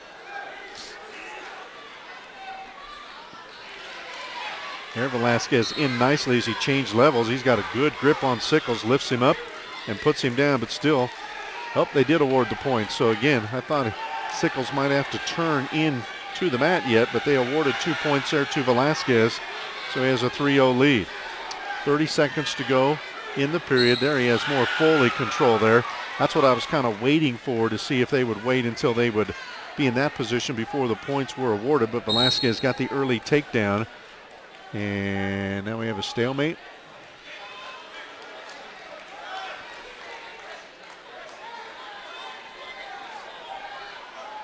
Officials were discussing something there. I didn't know if that was an illegal hold or not, but no points awarded on the board, so it remains 3-0. Restart has Velasquez on top. Sickles trying to turn in. Gets to his feet nicely, but there Velasquez breaks him down. 10 seconds remaining in the period.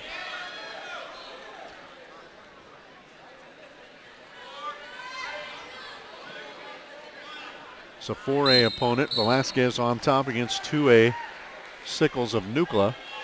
Both should make their way to the state tournament. Folks, if you've never been to the state wrestling tournament, the Pepsi Center, that's an event if you like high school sports. Whether you're a wrestling fan or not, that's something you should attend at least once. They have 10 mats going on Friday or Thursday and Friday and Saturday morning, and then they clean it up and only use 4.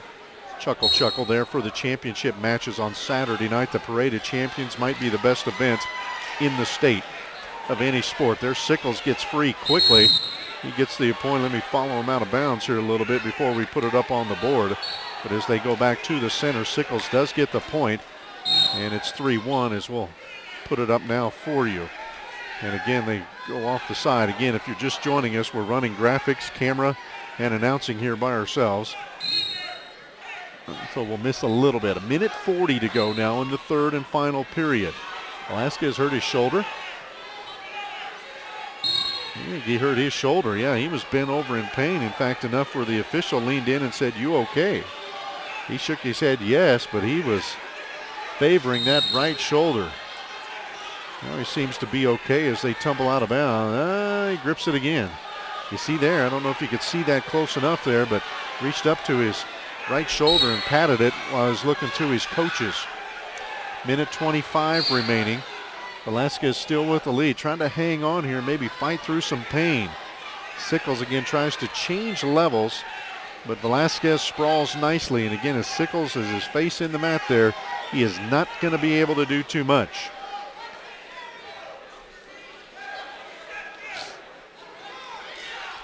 Sickles gives up on that, and we get back there. He tried to throw, and then again a change. He's got his speed in, but he didn't have control. And these guys are tired. Boy, look at them breathe. Probably the toughest conditioning you have to do in any sport. 1:01 to go, third period. Velasquez continues to lead. He's starting the neutral position. He tried to set up a throw. It wasn't there.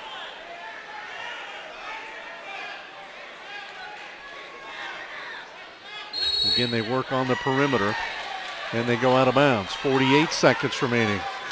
Well, there was a point awarded. Again, must have been a stall. I'm sorry, I'm not seeing those tonight. But Sickles was given a point, so suddenly it is 3-2. 40 seconds remaining. And now Sickles comes up limping. Oh boy. Oh boy, I'm not sure if it's his knee or his ankle, but he came out of that last scuffle limping severely. His coach is holding that lower right ankle down there. And Velasquez, he's not that much better off. His shoulder's been bothering him kind of through the second period. It's been his right shoulder. Sickles, it's his right ankle, I believe. As you can see there, he's trying to walk it off. These guys are tough, folks.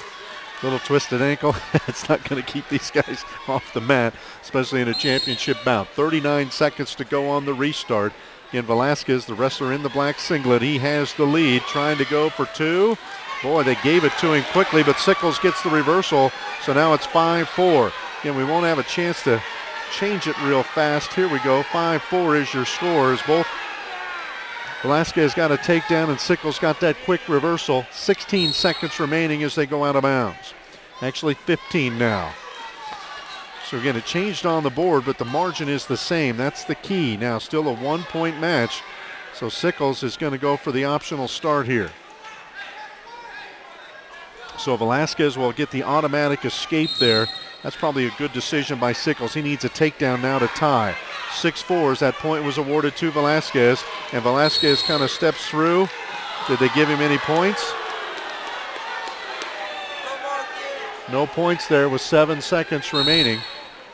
Sickles again quickly in on that single leg. Velasquez sprawling out. He goes out of bounds again with 3 seconds remaining.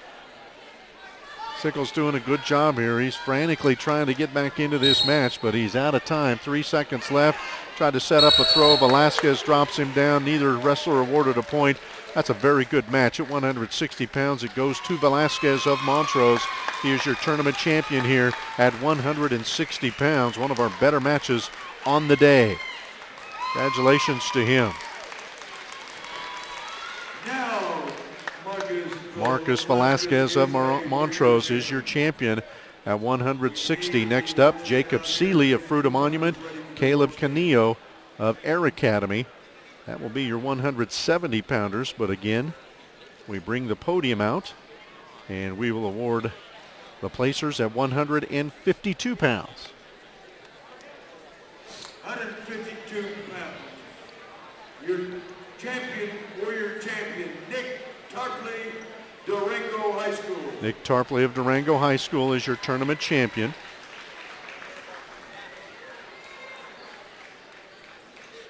And your second place champion, Dylan Fromby, Mountain Vista High School. Dylan Formby of Mountain Vista, your number 2. Your third place champion, Dakota Latham, Uinta High School.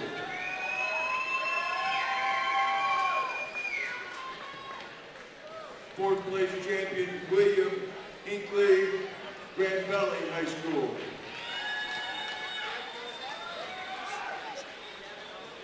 Fifth place champion, Mark Espinosa, Yellow South High School.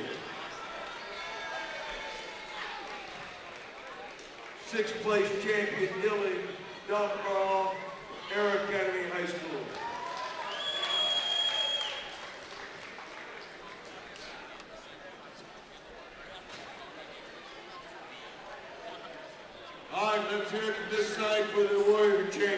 there are your placers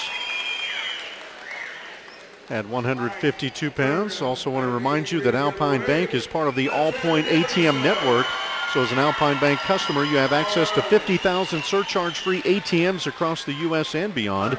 To find an All Point ATM near you, simply visit alpinebank.com. Call them, 800-976-4917. That's 800-976-4917. We move to 171 pounds. That'll be our next championship bout. Actually 170. Keep forgetting they've changed these weight classes last year. So it's actually 170 pounds. You have Jacob Seeley of Fruita Monument against Caleb Cuneo of Air Academy.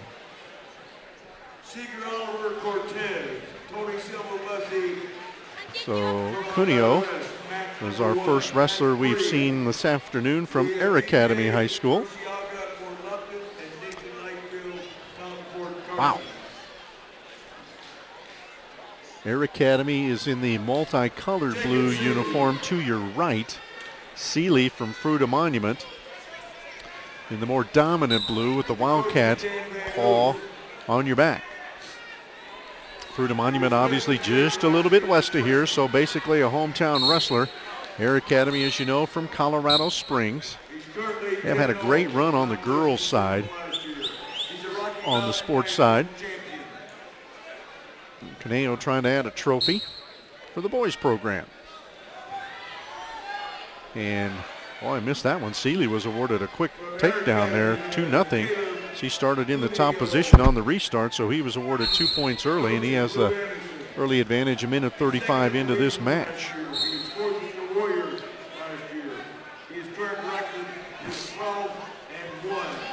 So again, Seeley from Fruita Monument, he's in the top position. Got all blue singlets out there, but Seeley in the dominant blue. Air Academy in the cloudy blue. Can I do that? Guys spend a lot of time up in the air at the academy. And here's Seeley trying to work the half. Cuneo trying to build a base. Earned 70-pound championship. And we have a stall warning on our bottom wrestler. That's Cuneo. After this, we will have 4 more matches. 182 up next. Josh Simler of Roosevelt against Tyler Kendall of Paonia. There's 2 great programs going head-to-head there. Roosevelt dominated 4A for several years, and Paonia, of course, always in the mix with several titles in Class 2A, and they're the heavy favorites to win the title this year. They're going to maybe win the championship here at the Central Warrior Classic.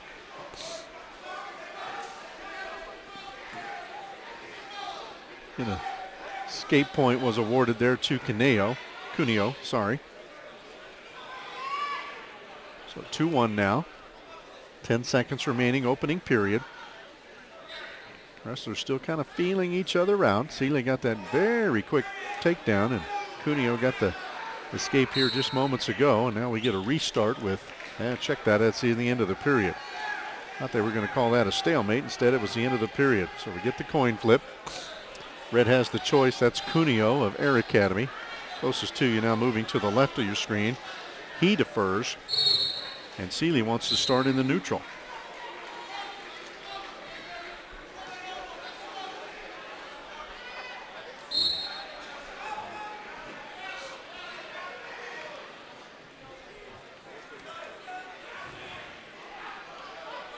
Both wrestlers looking for control here.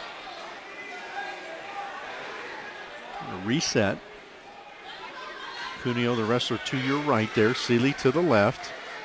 Seeley from Fruita Monument. Got a lot of folks here. They're about 10, 15 miles away from Junction. Same school district, obviously. Air Academy a lot longer from home. They got a long trip to Colorado Springs after tonight. Minute 20 to go in the second period. Kind of a slow-moving match here. Got off started with a flurry with Seeley with a quick takedown in the first 10 seconds. Now we get a stall warning for both wrestlers, actually. So a point was awarded there to Seeley because Cuneo, that's his second warning, so a point awarded there. Now it's 3-1 Seeley. 58 seconds remaining. And a pin over on our left side here with a third place match. and we don't have those wrestlers. It's like an Arvada West wrestler is your champ or your third place winner there. Now we get a restart in our match.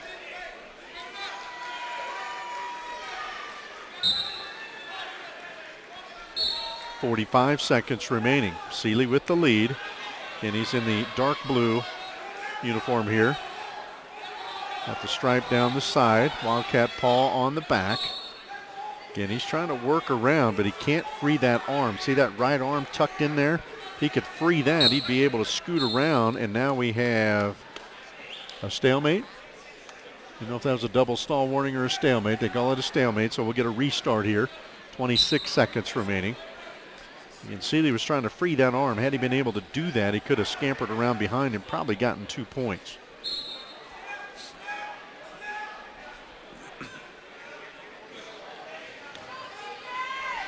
.10 seconds remaining, second period. Both wrestlers with stall warning. Seeley's actually picked up a stall point from Cuneo. And the official talking at him again. He says, guys, let's wrestle. End of the period. Not sure if he was saying let's wrestle or saying almost the end of the period. And that was the outside official. He's the more of the clock watcher here. So he might have been indicating 2 or 3 seconds left, fellas. So here we go in the third period. Seeley starts in the top position. Cuneo in the down. Cuneo, if he can reverse this, he could tie the match. But he hasn't been able to do much on the bottom here except maybe feel his face against that mat. Trying to build a base here.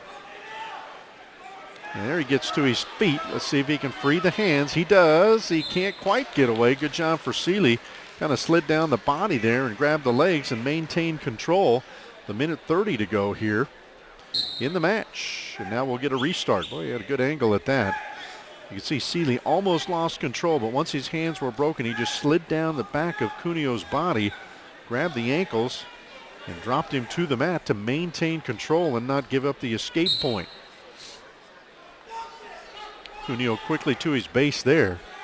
Seeley just kind of break down the upper half. I don't want to get too high here. As you see, he readjusted that leg, and there he readjusts even more. Now we'll try the other side.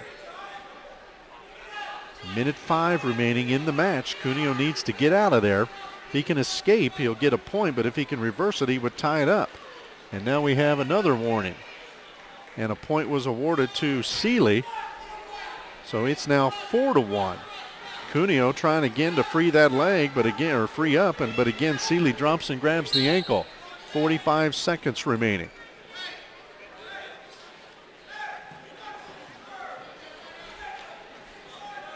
It's very difficult to keep track of these stalls here in this match. There's been several. Seeley's picked up 2 stall points, so his lead is now 3, and Cuneo's in a very tough position as a reversal just simply won't tie it. Trying to walk around. He just cannot free that arm. 35 seconds to go here at 170. Championship match. We're bringing all 14 of them to you here on ColoradoPreps.tv. 25 seconds remaining. Seeley in good position here. Cuneo belly to the mat, face to the mat. You just cannot do much from that position. And Seeley just kind of cranking on that arm to try to turn Cuneo. And 13 seconds remaining. The officials right in there looking to see if any wrestler is stalling. He's got his fence clipped. He's ready to award some points. And the wrestlers aren't helping him out. Cuneo there again, finally got out, but he's not going to have enough time as that's the end of the match. So Seeley, local wrestler from Fruita Monument, that is Jacob Seeley. He gets the win at 170 pounds as he is your champion officially. It'll go in the book as a 4-2 win at 170 pounds.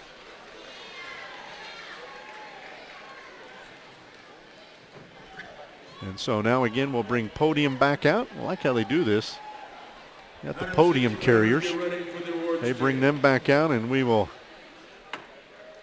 have the placers at 160 pounds.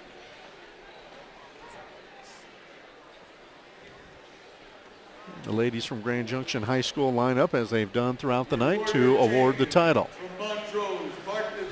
And we're going to move our camera over here as Jacob Seeley of Fruita Monument. He just did win the title, so he'll interview with the local radio station, 1340 KTMM out of Grand Junction.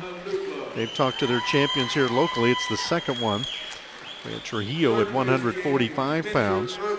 Jacob Trujillo of Grand Junction won. And Jacob Seeley of Fruita Monument just did pick up the title there.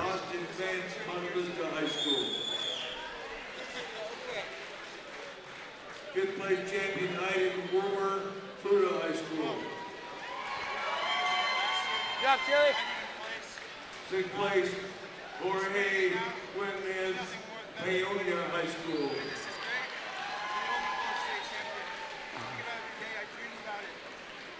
All right, let's hear it from this side. So there you see, can't really get all the way over there because we're right in the face, basically, of Jacob Seeley. But there are your champions at 170 pounds. Whoops. Thank you, 160-pound champions. There, that's the graphic we wanted to put up there. Sorry about that. We have Josh Simler, Roosevelt. And now we move to 182 pounds. We have Josh Simler of Roosevelt. He will wrestle Tyler Kendall of Paonia. So again, these are two programs with great wrestling traditions. Several state championships in their mix, both team-wise and individually.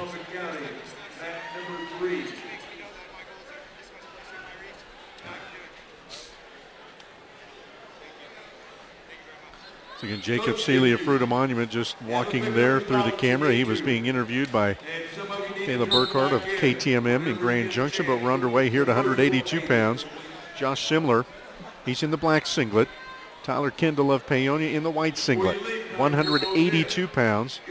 Simler of Roosevelt, Kendall of Paonia. An important match for Paonia. They're battling several teams for the team title here. We'll try to get those numbers for you before we sign off our broadcast as well. We will have them available on our website at coloradopreps.com. He says, I love my pops. He must be like the sodas. Tyler Kendall of Paonia. He has a 9-1 record. His coach. You can see the wrestlers there just trying to figure out what their opponent's trying to do. Good single leg attempt there by Simler. Quick move there, and he gets 2 points quickly. Great move by the Roosevelt youngster at 182 pounds to take the early advantage. Kind of backed away. Both wrestlers kind of backed away from each other, and he just shot in on the single leg and quickly worked up the body and put Kendall down. Like that. 45 seconds remaining in this first period. Kendall trying to turn and face. Can he free that leg? Very close as they go out of bounds and did not award a point there. So Kendall will stay in the down position. Very close, just ran out of real estate there on the far side of the mat. 35 seconds left in the first period. 182-pound championship match here at the Warrior Classic. We're at Grand Junction Central High School. We can see Utah from here. Great area of the state. And the western slope is very good on the wrestling mat. All classes. Always have contenders again for individual and team trophies at the state meet there in February, late February, Pepsi Center. They do about 1,600 matches over 3 days there, and all of them will be available on Chaza.tv in February. It's the end of the period. And Simler had the choice there. He does not defer. He takes the neutral position. So just underway second period. Simler got that quick takedown there for the only points of the match thus far. Kendall working the hands. And again, we get a reset. Not a stoppage, but they kind of break the hold and reset like they do there. This time it's Kendall on the attempt. Trying to walk up that single leg. Simler trying to walk around it to get 2 points. Good job by both wrestlers on defense that time. Simler blocked Kendall's shot. Simler trying to roll around. Kendall blocked it there. And we go out of bounds. No points awarded there on that side. Wrestlers hustle to the middle. Kendall's a long, lanky 82-pounder. Minute 10 to go here, second period.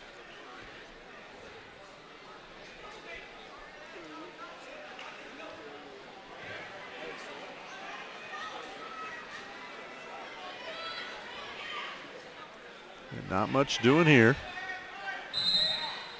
Each wrestler trying to gain control of the hands. As you can see, they're playing handshake there. Simla again on the quick move. Boy, he is quick off the break there as they play with the hands and then they kind of break free. He steps right in there. That's the second time he's done that in this match and the second time he's been awarded a takedown for the 4-zip lead. 30 seconds to go, second period. He's awfully quick. Twice he's kind of caught Kendall napping a little bit, again, as they break just naturally. Kendall now tries to get to his base. Similar, a little more weight on him to break him back down to the mat. 15 seconds left in the period. Second period here. Similar in control at this point. Trying to chicken wing him, for lack of a better name. And again, Kendall just tucking that arm under his left side, saying, "You're not going to pull me over with it." And he could free that wrist and hand and get it on the lower back of Kendall. Similar would have something working there, but he ran out of time as we go to the third period. So Kendall in the top position here. Let's see if he can turn Simler.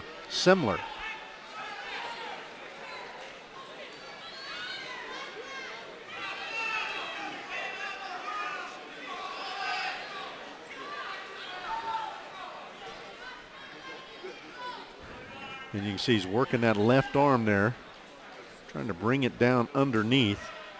Simler likes to keep it out there. We have a stall warning on the bottom. You see the official hold up the left arm with the red wristband. And that is for Simler. It's the first stall warning. So Simler's got to do a little work here underneath, kind of keep active. Minute 20 to go in the match. He builds to his base a little bit, but Simler's not being busy. There he rolls through, and Kendall still has control. A little bit high. Simler trying to pop out between the legs there, and he does, and he'll get the reversal. So he popped back down on Kendall, so he did not settle just for the 1-point escape. He gets the 2-point reversal, and he's in complete control here with 50 seconds to go. And he's got a 6-point lead. About the best you can do on any move other than a pin is 5 points. So even if Kendall would reverse and roll Simler over a little bit, he would still be a point shy. Simler now trying to haul Kendall back onto the mat, keep that clock rolling. It says 30 seconds. Kendall right there to his base. Tries to turn into Simler, who's ready for it, and they go out of bounds. Like it when they're right here next to us, boy, you can see just about everything. Kendall quickly to the down position. He knows he's running out of time with 27 seconds remaining here in this third and final period at 182. Got the double whistle. I thought we had a fault there, violation there on the restart, but it was on another mat. Again, you can see as we pan over, there's another match going on there to our right. That's 5th and 6th place. We work our way back to our left, you would see the 3rd and 4th place competition as well. 5 seconds to go. Roosevelt wrestler's going to finish with a shutout here, and he's going to win the championship at 182 pounds. That is Josh Simler of Roosevelt. He defeats Tyler Kendall of Paonia. 6-0 is your final score there. So good effort for the wrestler from Weld County, as he gets the championship, and we still have a match going on to our right. So let us tell you a little bit more about Alpine Bank. You can save money. It just got easier with Alpine Bank's Change Matters. Each time you use your debit card, they'll round your purchase up to the next whole dollar and then transfer that difference into your savings account. Then each quarter, Alpine Bank will match 5% of the money you've saved. Sign up today. Watch your savings grow. We have a good partnership with Alpine Bank. We appreciate their support not only on our radio network but our website at coloradopreps.com, and here with video streaming as we develop more coverage on the Western Slope. They will be with us, and so we appreciate that partnership. Again, we still have the 5th and 6th place, or 3rd and 4th place match, sorry, going on to our right at 182 pounds. So we will wait for that to get done, and then we will move into the awards for 170. And then on to our next match at 195 pounds. That's Morgan Reeder of Paonia. 70 pounders, you head to the center mat.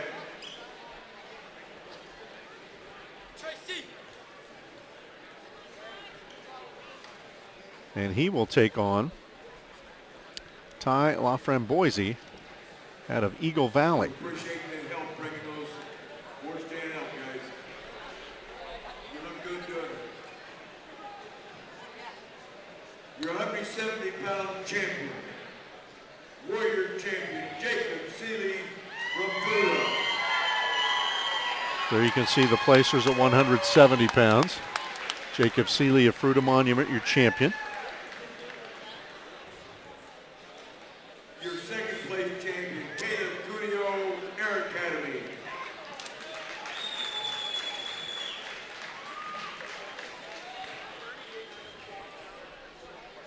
Third place champion, Tony Silva Bussy, Arvada West High School. Your fourth place champion, Secret Oliver, Montezuma Cortez High School. They continue to announce the top 6 medal winners at 170 pounds. Fifth place champion, Nathan Lightfield, Fountain Fort Carson High School. And your sixth place champion, DJ. It looks like our medal winner is injured a little bit. Look at this knee brace coming up. She hands out the 6th place medal there. And those are your placers at 170 pounds. It's a great event, folks, out here on the Western Slope Warrior Classic. I think they said 38 teams were here this year. Got several teams from the Colorado Springs region. Pueblo area also well represented. Obviously, Western Slope, again, representatives from Wyoming, Utah, and Arizona. Weld County, Roosevelt obviously here, just won a match. So again, it's a good tournament. I have another similar event next Saturday, next Friday and Saturday at Greeley at Island Grove Park. That'll be the UNC Christmas Classic. And that'll take place on Friday and Saturday. We'll bring you the championship bouts as well there. And that'll be next Saturday, I believe, at 3 o'clock is the scheduled start time for those finals. So again, here we move to 195. Morgan Reeder of Paonia, Ty LaFramboise out of Eagle Valley, of course, from the Gypsum area. These two wrestlers are familiar with one another. Reeder again in the all-white singlet for Paonia. Got Paonia there down the back. LaFramboise over to your right. Got the red and black and white singlet, and we're underway here at 195 pounds. Starting to get into the big boys. Got 220 and then the 285 pounders. The Warrior Classic for 2012 will be in the books here. 140 or a minute 45 to go, so just underway here in the first period. LaFramboise again here. He goes down, spins around, gets the takedown. Quick move by the big guy. Also a very good football player. Reeder tries to roll through. LaFramboise follows him. He's got that half in. He's got that half in. Trying to gain contain of the legs. Roll him over there. He did, but Reeder spins through. He ends up on top, but still hasn't gained control yet. And, oh, now he's got a cradle. He's got the reversal, but he's also getting back points here on LaFramboise. Boy, he rolled into that nicely, and LaFramboise's got a long way to go with a minute to go in the first period. There's the pin. That's what makes wrestling exciting. It can turn on a dime. LaFramboise nearly had the half in. He was close to turning Reeder. Reeder popped through, set up a cradle as they rolled through, and pinned LaFramboise. Wow, what a finish to that one, 195 pounds, quickly. Woo! Good match. Two very strong wrestlers there. Morgan Reeder of Paonia gets the key victory. That may be enough to put his team over the top. As far as the team title, is concerned. Again, we'll try to check those numbers for you. So we will have a break here as we finish up third and fifth place matches. In fact, the fifth place match was done quickly as well. So we have one more off to our right, but we will take a break here. Going to turn the mic on. We'll keep the video going here, and we'll be back with the 220-pounders here in just a moment. First, we'll award some trophies as well, but keep it here. You're watching the Warrior Classic Championship matches on ColoradoPreps.tv.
There's about 45 seconds left in our fifth place match going off to our right. 195 pounds, and again, we would focus on that a little bit here in a downtime, but we did not prep for those matches because, again, we were hoping to pick up audio from a local radio station here. We had some technical difficulties in getting our wiring matching up with their wiring, so we stepped in to bring you the finals, but we didn't prep for the third and fifth place matches, so we apologize for that. But we'll have championship results on our website at coloradopreps.com. We will also have the team totals. In fact, I'm trying to get those updated as we speak here so we can bring those to you. Paonia again, they started the finals with the lead. narrowly over Rocky Mountain. I'm trying to check those as we speak here. All right, we need the worst game. And again, Paonia had 190.5 points, Rocky Mountain 172, Arvada West 124.5, Uinta, Utah 123.5, and Fountain Fort, Carson, Fruita Monument were tied for fifth, both at 116. Pueblo South right there at 115. So Paonia in good shape to win this title. In fact, top three positions pretty Similar, Roosevelt High School.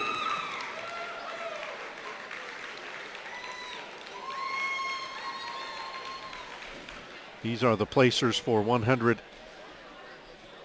Your second place champion, Tyler 70 Cato, pounds. Paonia High School. Your third place champion, Michael Benavides, Pebble East High School. Fourth place champion, Trenton Gustafson, Cortez High School.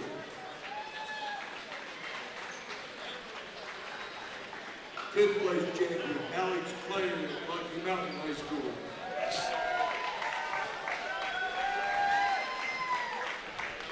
Sixth place champion, Jason Moore, Moffett County High School.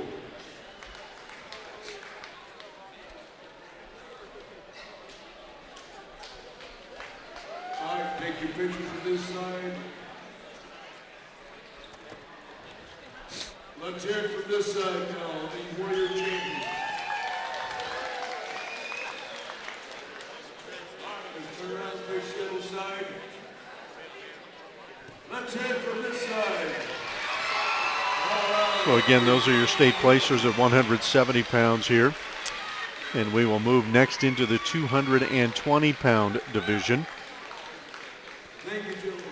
And your championship competitors are Andy Armstrong out of Eagle Valley and Hunter Reinert out of Pueblo South. Second straight wrestler from Eagle Valley in the finals.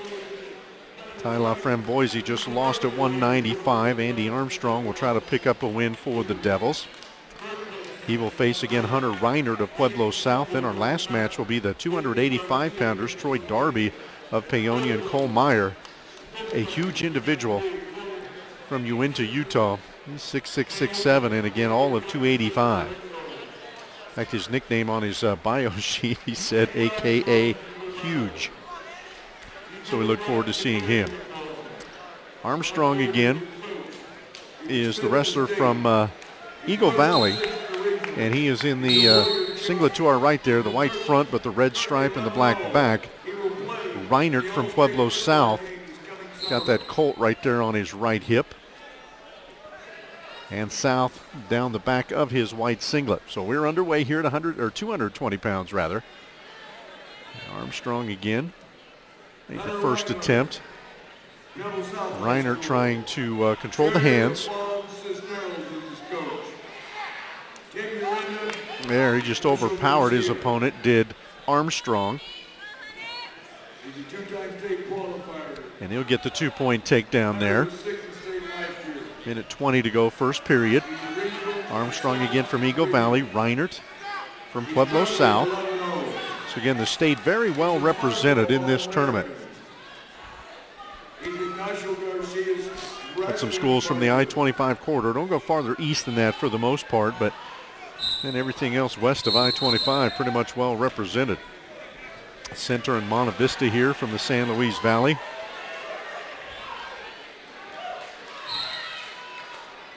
Eagle Valley obviously here, Moffett County up from the northern part of the state, northwest part of the state rather. They just won a 6th place medal. So again, it's a great tournament, good representation. It gives us a feel in a lot of cases of maybe who are the very good and top competitors for the state championship. Reinert there after that struggle gets a point for the escape. That'll make it 2-1. 38 seconds left here in our first period. Second to last match of the day, and they'll just kind of hop out of bounds there. In fact, the official said just let's get back to the middle and restart. It wasn't an official restart. He didn't whistle them out of bounds. They just recentered on their own. You see that on occasion.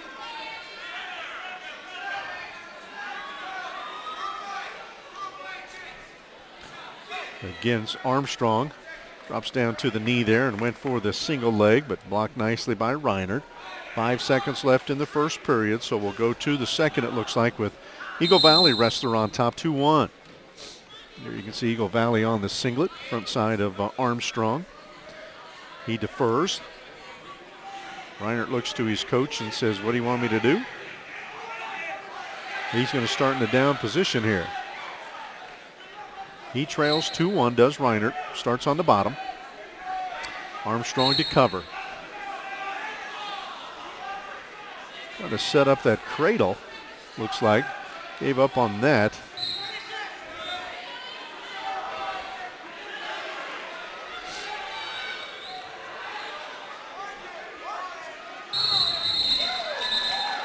Looks like something happened to Reinert underneath. The official came in there quickly and stopped it. And then we got some injury time. And it must be that left shoulder for Reinert.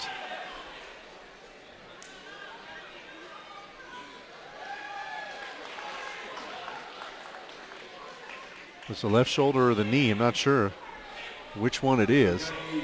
That knee was getting bent a little bit too, but there's a lot of torque on that shoulder. Maybe even the hip. Again, these wrestlers, you talk about flexibility. I mean, these are big kids at 220 pounds, but they have to be flexible because they get twisted, turned, and pushed and pressured from a lot of different vantage points. And that might even look like that's a hip. Reinert trying to stretch that hip out a little bit. Looks like he's going to be okay. And these guys are tough. No need to say that. Folks know that already just by the sport they enjoy. And a lot of these kids do this 12 months out of the year. So we get a restart here. Minute 42 to go, second period. After that injury time for Reinert. See how he responds a little bit here. Starts on the bottom.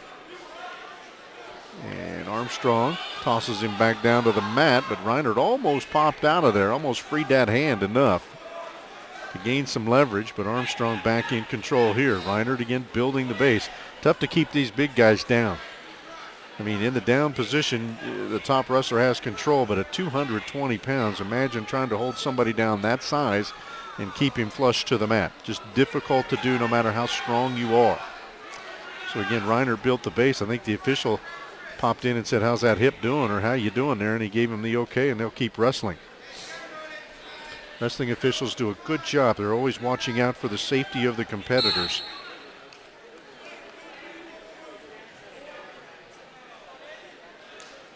And Reinert's still having trouble.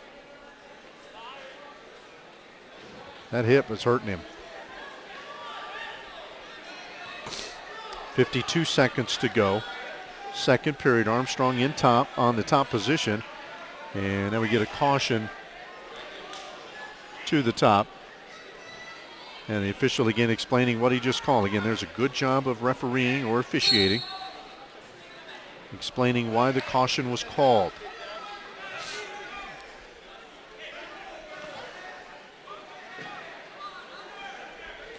.40 seconds left, second period. Armstrong still in control here. And Reinert, they just trying to be tough this out here to maybe get in the up position or neutral position in the third period where he may be a little bit more comfortable. Again, he's probably not at 100%. I doubt any wrestler here today is. But again, he had that hip stretched out, and again, a little torque there. Armstrong again has those legs in nicely, trying to get in under that arm. Boy, that's potentially dangerous. If he would have lifted that up, probably would have had a stoppage. 10 seconds to go. There he's trying to tug that arm over. And again, look at that. There's that potentially dangerous. And summer wrestling is pain. You have to say it. I mean, you try to get your opponent in a position where pain is inflicted, and then he's going to give up the spot, if you will, because of that. You torque that arm back enough, he's going to have to give it up because the pain is there. And again, Reiner, you can just tell he's not fully healthy right now as he's delaying the restarts as long as possible, and that'll end the second period there. So Armstrong maintains. He rode out the entire period to maintain that 2-1 lead. And there, look at Reinert trying to stretch that leg out. I think it's his hip. The way he's trying to stretch that out, I think it's his hip. And he'll start in the up position here. And let's see if he can turn Armstrong. Armstrong in the down position kind of has the advantage here. If he would get the escape, he would get a 2-point lead. Reinert now has to turn Armstrong. Let's see if he can do it. And again, hard to hold these big kids down. We're at 220 pounds, as you can see on screen. Reinert in the white singlet. Riding that arm. See, he's bending that arm back, lifting that up and trying to turn his opponent. Slipped off. Minute 35 remaining.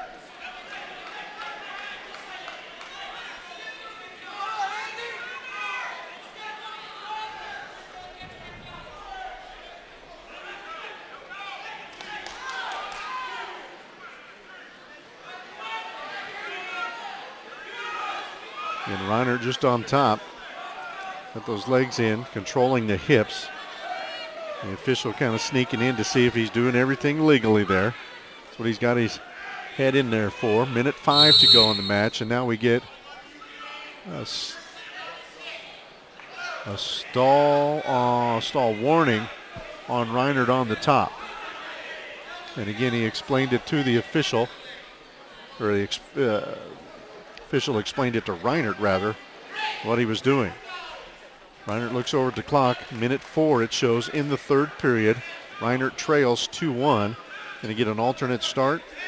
Going to give up the automatic escape there, so Armstrong pops up and takes a 2-point advantage at 3-1. Now a minute to go. 220 pounds. Reinert needs a takedown here to tie.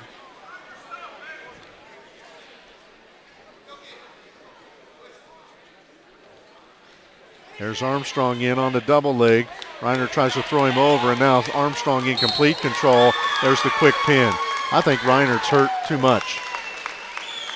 I think he was just hurt too much by that hip, as Armstrong will officially get 2-point takedown and the quick pin, so a 5-1 on the board, but again a pin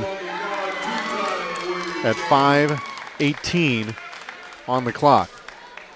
Armstrong a good wrestler, but I think some of that was to injury as Reinert stretched out that hip early on in the match and was not the same wrestler after that. So that's our third pin of the first 13 matches, and we'll go to the heavyweights. Troy Darby of Paonia will take on Cole Meyer of Uinta, Utah. But first, of course, we award some other trophies here. As again, they bring the podium as we award at 182 pounds. At 195 pounds, your Warrior champion. Check that, I'm off. It's 195. 195 pounds.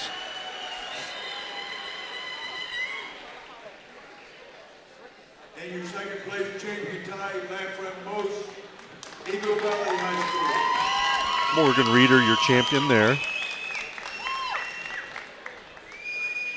Third place champion Tracy Hancock, Thompson High School. Again, as 2012 comes to a close, the Alpine Bank family would like to wish you and yours a very happy holiday season and a safe and prosperous new year. And they're bringing you this coverage entirely on ColoradoPreps.tv.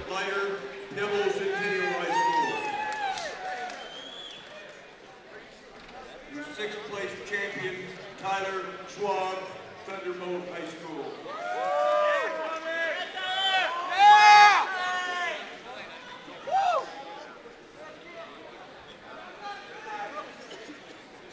Okay, let's hear it from this side.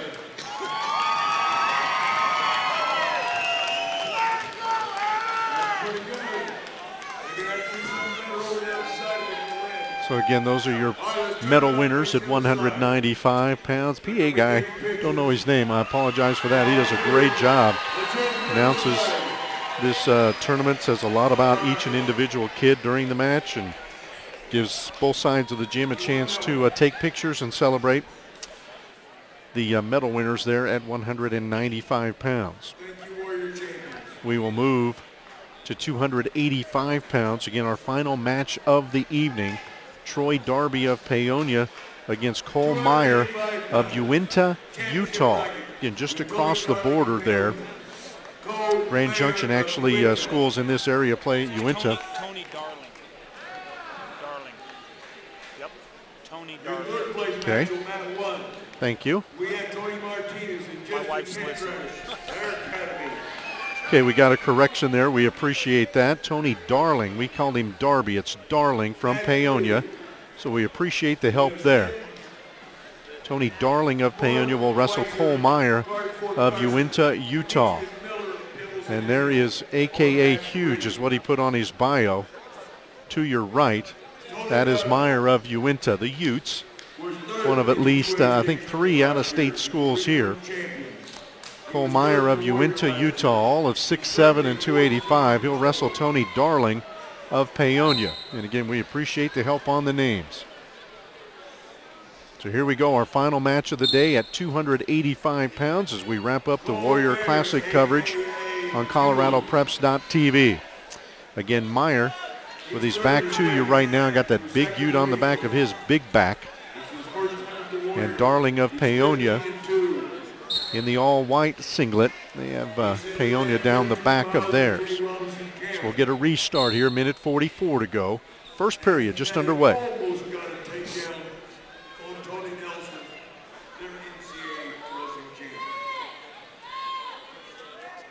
Again, we'll work to the perimeter here. Again, you're not going to see a lot of single legs or double legs here. These guys are setting up for throws. It's pretty much what heavyweight is. You try to get an arm, a hand, better yet a headlock, and throw your opponent and throw your big body on his, because it's difficult to get out from underneath of these guys. So again, you're going to see a lot of this. What you see right now is the wrestlers, each of them, Meyer of Uinta, Darling of Paonia, here in the 285-pound weight class. Got the pink shoes, too. I just saw that. You got to be a man to wear pink shoes there. Mayer gets the throw. No points awarded there. 101 to go. These are big guys. Going to get a restart there and a handshake. In Meyer of Uinta, Utah's got the red stripe down there on the side. Says Uinta in right letters, if you can't pick that up on screen. It looks like about a 3, 4, 5 inch height advantage on Darling of Paonia.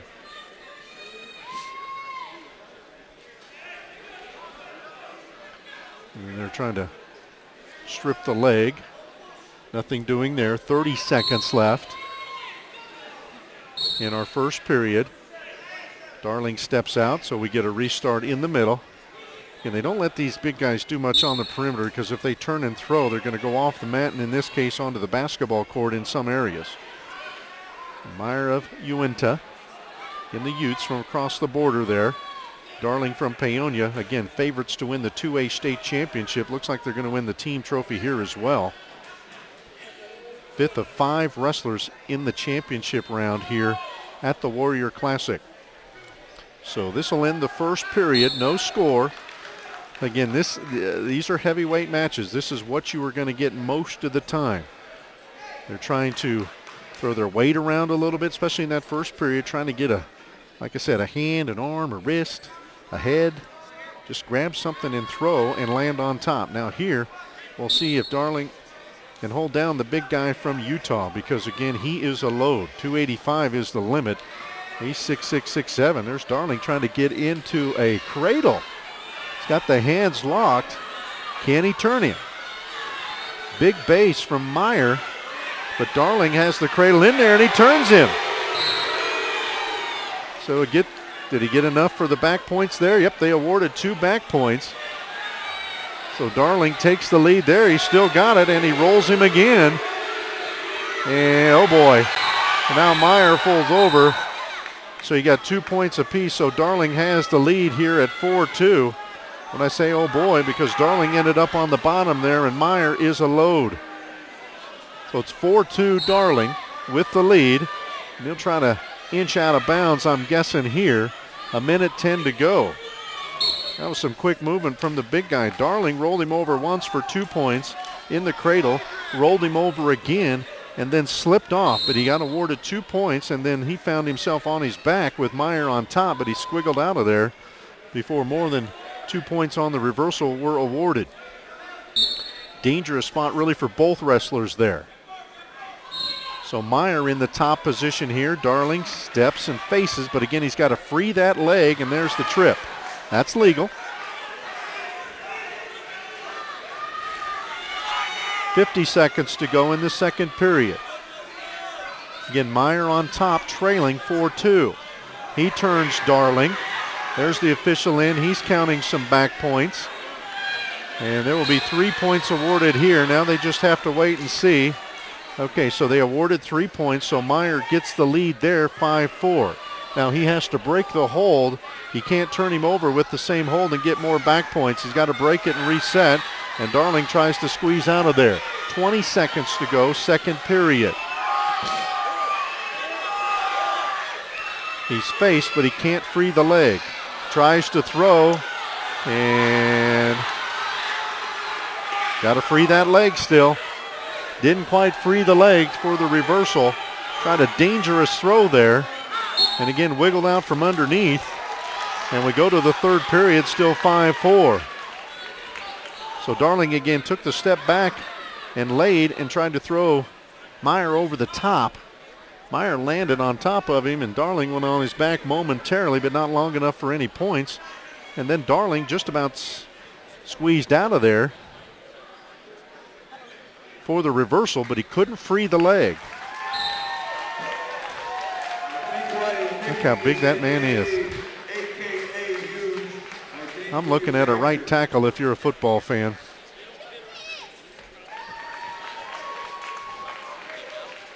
His leg hurting him a little bit? Yeah. His left leg is hurting him. His left knee is hurting him a little bit. See that? Let's see how he handles that. He's got to get in the down position, so Darling on top. So we start the third period. Again, Meyer on top, 5-4. Final bout of the night. It's been a good one so far. A lot of activity for heavyweights. And a lot of times you get what they call the dancing bears, but these guys have been rolling around nicely. It's been a good match. Again, Meyer has that injured left leg. Looks like it may have given out on him a little bit there. We'll watch that closely. Darling again. He set up the cradle twice in the first period. Looks like he's going to try for that again. He slips off, and now Meyer falls on top for the 2-point reversal. It is a long frame, tough to get that cradle in there all the time. He was successful twice in the first period, slipped off there, and it cost him 2 points at 1:25 to go, third period. Meyer trying to roll Darling over. And working here on his left side. Trying to sink that half in. Can't see it very well on screen. Darling here trying to get to his base, and Meyer just content to lay that big body on Darling and wear him down.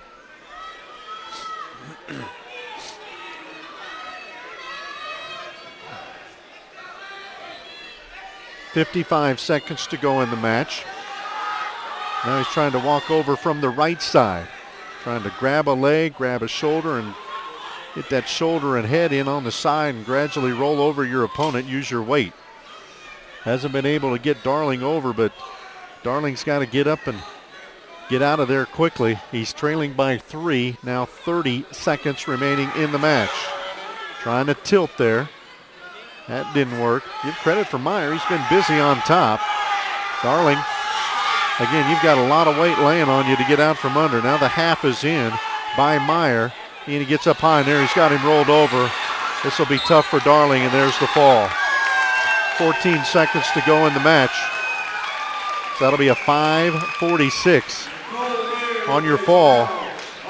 And your final champion of the day is Cole Meyer of Uinta, Utah, as he defeats Troy Darling of Paonia in a very good heavyweight match. So we have some more medals to award as we'll move up to the 220-pound class, and then we'll go to the heavyweights as we are done wrestling for the night. And there you can see Meyer. He is still hurt on the left leg there. So he gutted out that injury and picked up a individual championship here at the Warrior Classic. We'll move to 220 pounds as we award the medalists here.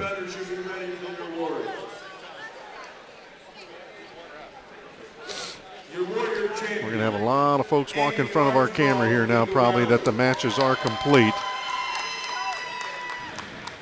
And they will award the champions here at 220 pounds.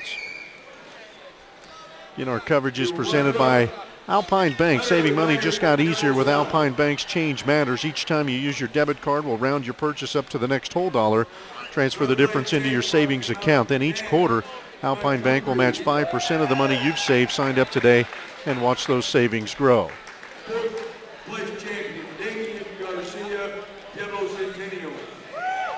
So again, we're awarding the top placers at 220 pounds, and we'll move to heavyweight, and then we'll recap those results for you tonight. We don't have the exact scores, but we'll tell you winners of those championship matches. And your sixth place champion, Joe Sumner, Paonia High School. Trying to get team numbers here, but I believe Paonia will be your team champion, probably Rocky Mountain in the number 2 hole. Try to get those numbers officially. Got to get out of the way there. You don't look very good. So these are the Warrior Classic medalists at 220 pounds.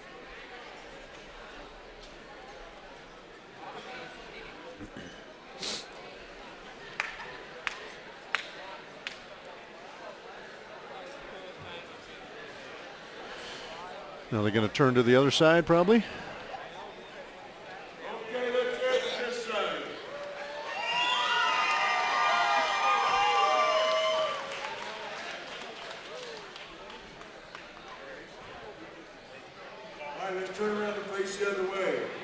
Okay, so there again, they turn and give each side of the gym a chance to shoot some photos, so that's a good job there. Then we'll come up with our 285-pounders here, just a few moments. Heavyweight should be ready. I'll have the sheet here real quick. So again, they will award placers at 285 pounds. While they do that, let's go ahead and work our way through the championship matches. 106 pounds, Deandra Garcia of Monte Vista defeated Michael Ramirez of Pueblo South. At 113 pounds, Josh Altman of Paonia, your champion. He decisioned Matthew Lavengood of Durango in the championship match. At 120 pounds, Trenton Pyatt of Olathe, a winner over Bo Pfeiffer of Paonia. At 126 pounds, Peyton Taywater of Arvada West won his second straight title here. He defeated Dalton Hannigan of Palisade. Yvonne Zavela of Denver East was a winner over Ben Drysdale of Rocky Mountain at 132 pounds.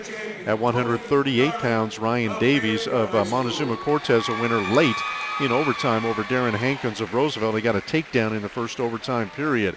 At 145 pounds, we saw our first pin of the evening. Jacob Trujillo of Grand Junction pinned Danny Clark of Rocky Mountain. At 152, Nick Tarpley of Durango, a winner over Dylan Formby of Mountain Vista. At 160, Marcus Velasquez, your champion. He's from Montrose. He defeated Trey Sickles of Nucla in the championship match. At 170 pounds, another local wrestler grabbed gold. Jacob Seeley of Fruita Monument, a winner over Caleb Canillo of Air Academy. At 182, a good match. Josh Simler of Roosevelt. He defeated Tyler Kendall of Paonia. Then 3 pins to close out the night. At 195, Morgan Reeder of Paonia over Ty LaFramboise of Eagle Valley. At 220 pounds, Andy Armstrong of Eagle Valley. He pinned Hunter Reinert of Pueblo South late in the match. And Cole Meyer of Uinta, Utah, you just saw it. He picked up a win over Troy Darling of Paonia at 285 pounds. And there you see the heavyweight champions, the medal winners, I should say, at 285 pounds. Now, looking for team numbers here. See if they have those.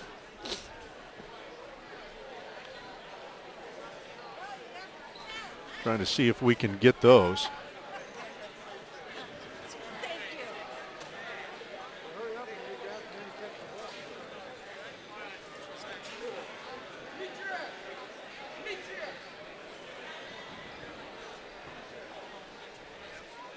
And we'll wait and see here. I don't know if they're going to have those that quick. Whoop, maybe so. For small school championship, and Ponte Vista Rossi team will come down. Yeah, they're going to award trophies here to several different divisions. So we're going to wrap up our coverage. We'll have the championship team-wise on our website at coloradopreps.com. We appreciate you joining us tonight here on coloradopreps.tv for the Warrior Classic Finals. We'll have more wrestling coverage for you a week from today. About 3 o'clock in the afternoon is when the finals are scheduled to get started. That's at the UNC Christmas Classic over in Greeley. It's over at Island Grove Regional Park today, or this year, not at the college there at Greeley, but over at Island Grove Park. And we'll bring you the championship bouts at about 3 o'clock next Saturday to wrap up our coverage here in December. Alpine Bank has brought you this coverage here on coloradopreps.tv. We appreciate their support and their partnership. Again, this event will also be available live, or on demand, I should say, on our website at coloradopreps.tv. I'm Kevin Schaefer with Colorado Preps. Thanks for joining us tonight here. This is the Warrior Classic Finals from Grand Junction Central High School on coloradopreps.tv.